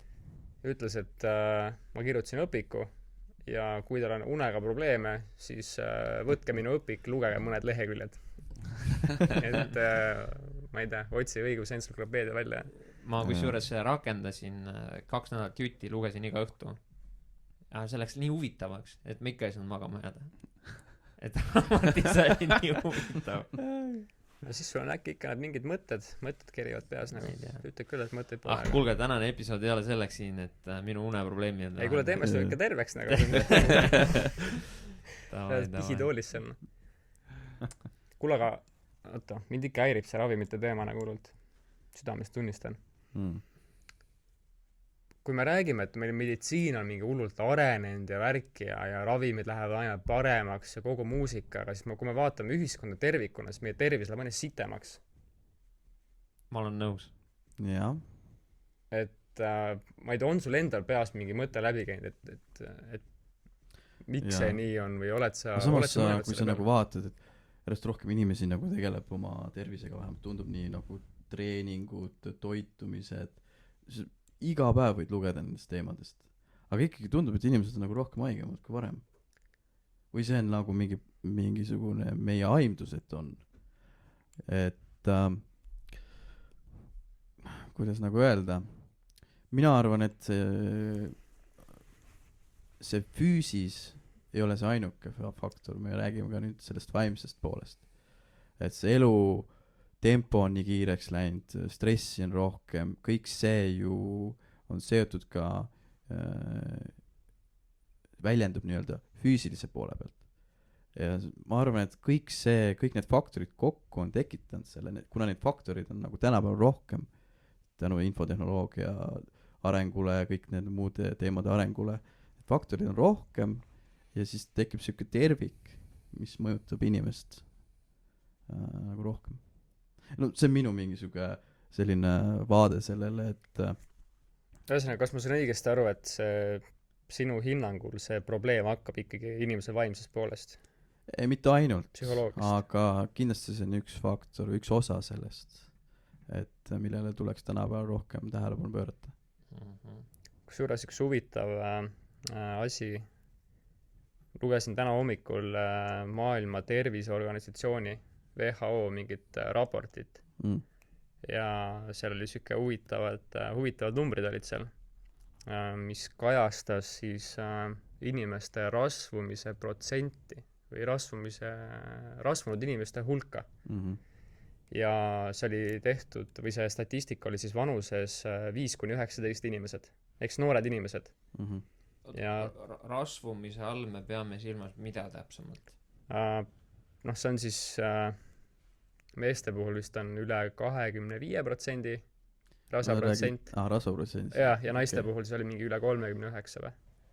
See oli nagu rasvunud, mitte ülekaaluline. Ülekaaluline on alla selle. Kehamassi indeks teatud mõttes ületab selle normaalsuse. Ja 1975 oli neid 11 miljonit. Kogu maailmas. Vanuses 5-19. Ja täna, mitte täna, 2016 oli see arv 124 miljonit. Jah, siin peab nagu 2 mõõdikut peab juurde lisama, et populatsiooni arv on nagu, või populatsiooni kasv on olnud hüppeline, eksponentsiaalne. See on ka kindlasti üks nagu teguritest, mis seda valemit mõjutab, on ju. Aga põhimõtteliselt me räägime 12-kordsest kasvust. See on ju... Rahvastik ei ole nii palju kasvanud. Et rahvastik ei ole täpselt 12 korda vahepeal kasvanud. Viimase mingi 30 aastaga. Jah, see on meeletu kasv. Ja see oli ainult rasvunud inimesed, mis tähendab see nagu, see absoluutne ekstremism, on ju. Ja siis ülekaalulisi oli lisaks veel mingisugune 230 miljonit ülekaalulisi.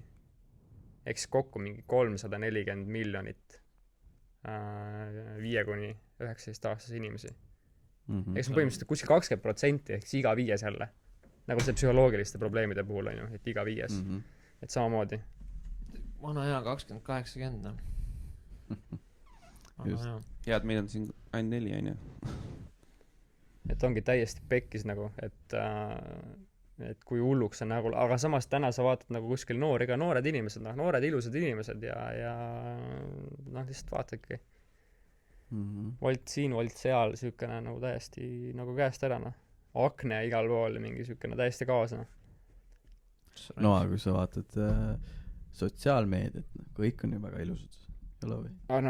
Jah, ma kustutasin ära endal Facebooki, et ma ei tea sellest maailmast midagi, oled ikka kuulnud, mis seal toimub? Vähe. Õnneks ma ei huvita ka enam. Algus oli siuke imelik.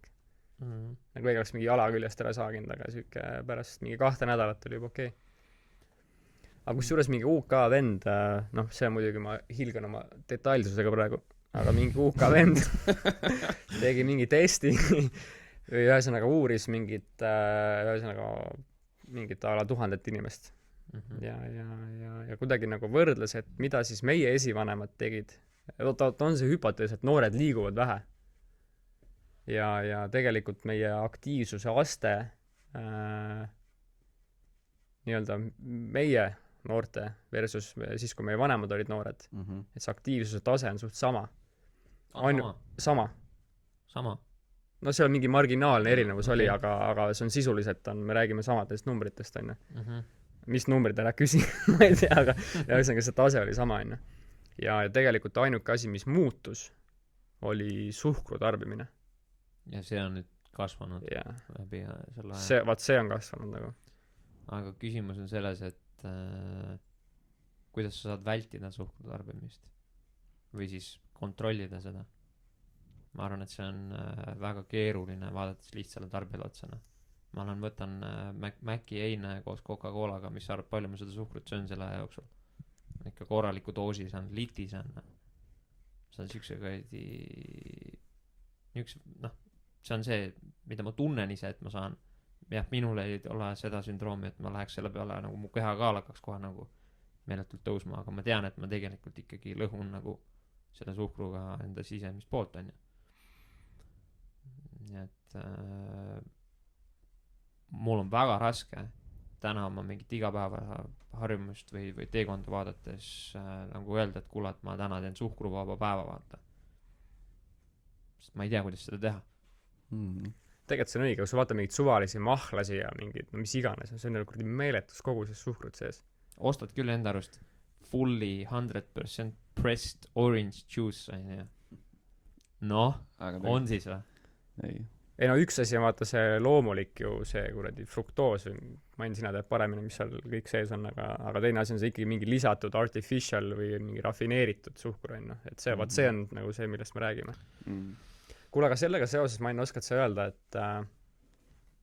et miks see suhkur või mis ta meie kehaga teeb? Mäletad sa kas kooli ajast või midagi, et just see nagu töödeldud suhkur, siis mitte see loomulik suhkur. Et miks ta nii halb on meile või miks? Mina ei ole sellel alal spetsialist, et võib-olla need toitumisspetsialistid on rohkem selle teemaga nagu kursis, et ma ei oskaks seda nagu niimoodi kommenteerida. Kurat, need on ka mõned ülekaalulised, see on päris huvitav nagu. Ja. Mis asi, kus kohas? Ei, sa vaata toitumisnõustajad ülekaalulisi nagu. See on fucked up shit nagu. See on juba imelik. See on küll must huumor, aga see on sama, kui sa võtad nagu, kuidas parema käega palli saata, võtad tunde inimesed, kellel paremat kätt ei ole näiteks või mingi tüke kes on vasaku käinud. No keegi võib vastu öelda, mina mäletan seda protsessi niimoodi, et suhkur tõstab insuliini taset ja läbi selle sul siis tekib siuke kui see insuliini tase tõuseb, siis sul tekib nagu korraks siuke energia litakas kehas. Ja selle tulemusena sa justkui jõuad mingi lühiajaliselt rohkem asju ära teha, piltlikult öeldes. Sul on suurem energiatase või sa tunned ennast nagu energilisemalt. Aga pärast seda see energiatase nagu väga drastilise kiirusega tõuseb sama kiiresti kui tõusis, ta langeb sama kiiresti, aga häda on nagu selles, et see, oota? Terviseks. Aitäh. God bless America. Esimest korda aevastasin. Et ajalooline saade. Vaatame esimest korda et see ladestub mingisugust tüüpi rasvana, mida sa pead siis justkui ära põletama, kui sa tahad sellest nagu vabaks saada. Aga probleem ongi selles, kui ma lähen võtan McDonaldsi eine, ma joon selle pudeli Coca-Colat ära või topsitäie Coca-Colat ära, siis suure tõenäosusega, kui mu elustiil seda ette ei näe, siis ma ei põleta seda ära lihtsalt. On ju? See on minu ikka mälestus sellest protsessist. Ma ei tea, kuivõrd hästi see nagu klapib reaalsusega. Ja ühesõnaga vailge kõik vastu, kellel on täpsem info selle kohta. Väga hea meelega ootaks seda sisendit. Ja ma tahaks täiega teada näiteks, et miks näiteks minu kehakaal ei reageeri sellise toote tarbimisele nii ekstreemselt, et miks ma ei muutu nagu pikaajalise McDonaldsi fännina nagu rasvunuks või ülekaaluliseks. sa räägid praegu välisest muutusest, Jaa. aga äkki su uneprobleemid on Võib-olla peangi hakkama hoopis oma Coca-Cola dieeti vaatama, et äkki see on see, mis tegelikult on võti on ju, ma ei tea. tina panemine, võta Coca-Cola siiru . õlu. alkohol üldse, vaata, mõne on ka see, et oi, ma pean mingi pokaali veini või 2 pean tegema enne, siis tuleb hea unina. et jah, võib-olla sa jääd magama kiiremini, aga see une kvaliteet on oluliselt see on sitem. hülgemölana. Ma juba eile testisin, ma võtsin 2 õlut siin sauna kõrvale ja see ei, ma lootsin, kusjuures mu hüpotees oligi see, et ma jään paremini magama, siis ei jäänud, absoluutselt ei jäänud. ei jää muidugi , see kvaliteet on ka nii mõttetu . või noh , selles mõttes ongi kehv . pärast seda sa võid isegi , ma ei tea , 12 tundi magada , kui sa oled alkoholi joonud , onju . aga see 12 tundi ei ole see sama kvaliteet , mis on siis , kui sa oleks nagu vett joonud näiteks . jah . no vot , siin on nagu , need on need küsimused , millele täna ma arvan , et nagu mingit ühest vastust ei ole , case by case . Ma arvan , et see tõde ongi nagu iga inimese enda elustiili ja valikute ja ka geneetilise tausta nagu küsimustes , et mis toimib , mis ei toimi . katse-eksitusmeetod , noh . ja nii nagu sa ütlesid , aga vaat see on see , et jällegi , et kui julge hunt sa oled , et sa hakkad kohe nagu kõiki testima ja katsetama , vaata . ma olen kogu aeg testinud . no vot , mul on näiteks hästi raske nagu öelda , et davai , ma nüüd 1,5 nädalat keskendun ainult ühele asjale , et ma näiteks ei joo 3 nädalat ühtegi õlut . üldse ei tarbi alkoholi . miks see raske on ? tegelikult see ei ole raske , aga okei , jah . see on , noh , ma lihtsalt toon näite , et sul ikkagi kipub , ma ei tea , tekib tunne , tahad sauna minna , kurat , jube hea oleks üks õlle võtta kõrvale , onju . siis otsustad , et lähed sauna küll , aga õlut ei võta , onju . noh , et see on üks asi . aga eks seal neid küsimusi on veel , onju , et milleks sa kohe valmis oled , mida sa kohe testima oled valmis , onju . raske öelda . vot . kurat , nende toitumisalaste nõude ja asjadega on ka päris huvitav . ma olen ise testinud igasuguseid , ma isegi proovisin veganust 6 aega . Never again . et see oli päris huvitav kogemus . aga kas sa kaotasid kaalus ka siis või ? kaotasid kaalus või ? ei , ma olen siin stabiilselt kaotanud , aga sellepärast , et ma lihtsalt söön vähem , kui ma tarbin . kusjuures ma lugesingi seda imelise teaduse mingit ajakirja viimast , mis oli , seal oli mingisugune nooruse eliksiiri mingisugune artikkel , vaat mis ma sulle ka näitasin . ja seal tegelikult oligi siuke üks põhitõde , mis on pikaealisuse siuke ühine nimetaja ongi kalorite defitsiit sisuliselt . et söö vähem , kui sa ära jah , et kuluta rohkem , et tarbi vähem , kui sa kulutad . just . stabiilselt . no mitte , et see on nagu näljutad , on , aga see ongi mingisugune paarise kaloriline vahe enam-vähem , et ja see töötab väga hästi nagu . näiteks mina nüüd , kui ma käisin seda tervisekontrolli tegemas , siis mul oli 2 aastaga oli mingi 1,5 kilogrammi oli see kehakaalu vahe , on ju arvestatud väga hea super , noh , et nagu selles ka ei ole mingisugust suurt probleemi näha olnud , on ju . noh , eks ma olengi siuke natuke nagu rahmeldaja tüüp , vaata , ma ei suudaks istuda passida ühe koha peal , mulle meeldib joosta ringi , noh . et see on nagu positiivne asi selle juures . aga kui sul 100 probleemi kogu aeg peas on ja mida on vaja lahendada , siis nagu kipub asi käest ära minema . no nii . aga toitumisalaste jah , et nõudega , mis mul enne jutt või nõuannetega , et see jutt , mis mul pooleli oli see , et hästi raske on nagu öelda , vaata alati üks ütleb , et ei , see töötab väga hästi , on ju , siis teine ütleb , et see on vale , et hoopis see töötab , on ju . kolmas ütleb , ei , mis asja te ajate mõlemad , et nagu see ei tööta , et tegelikult ongi , see on täiesti individuaalne . see , mis minu puhul töötab , see ei pruugi töötada Maanuse peal . see võib tekitada täiesti risti vastupidist efekti . ja see , mis Maanusel töötab , ei tööta minu puhul , on ju .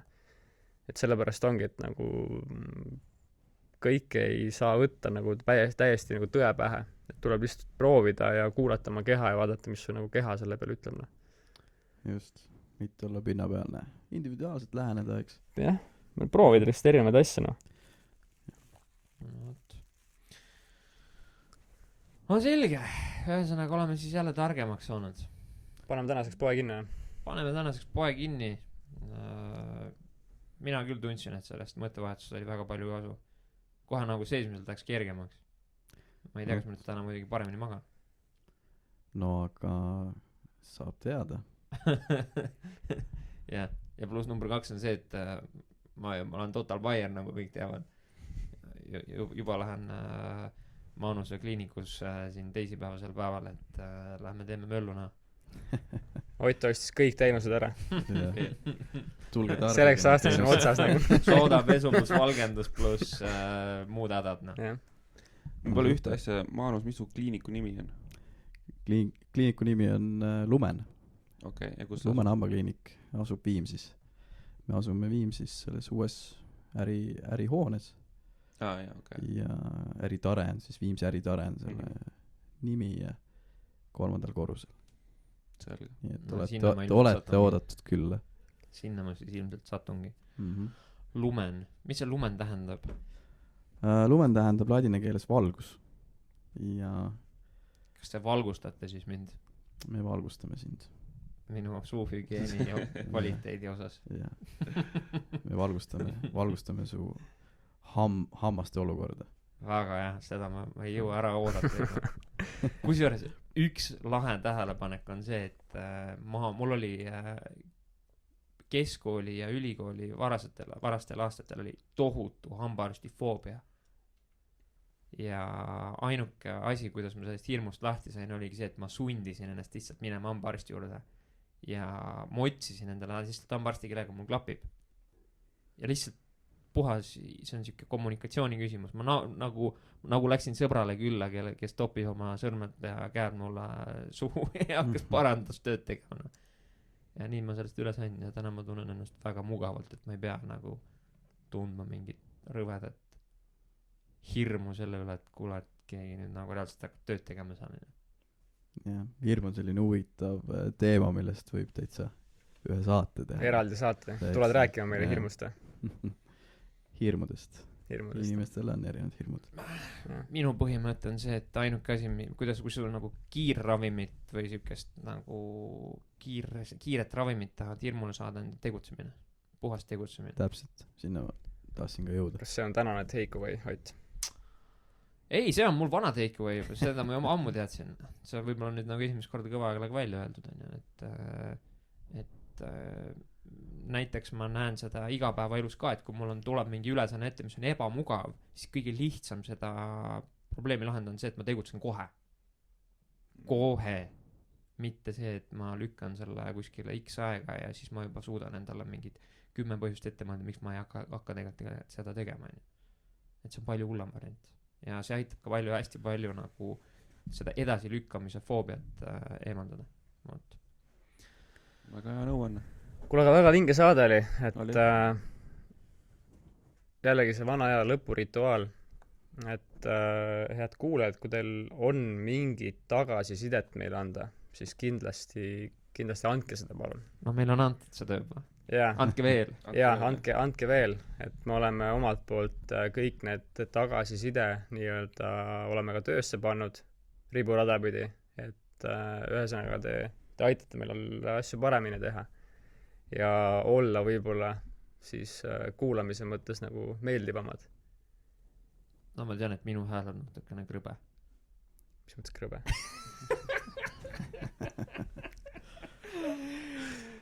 Tead, suvalaste jääb. Davai, ei hakka sinna minema praegu siis. Ühesõnaga, olge mõnusad, andke tagasisidet ja ma ei tea, meie poolt ilusat pühapäeva jätku. Ja aitäh, Maanus, et tulid. Ja aitäh kutsumast. Teiega oli tõesti meeldiv vestelda täna. Võta heaks. Kuulmiseni.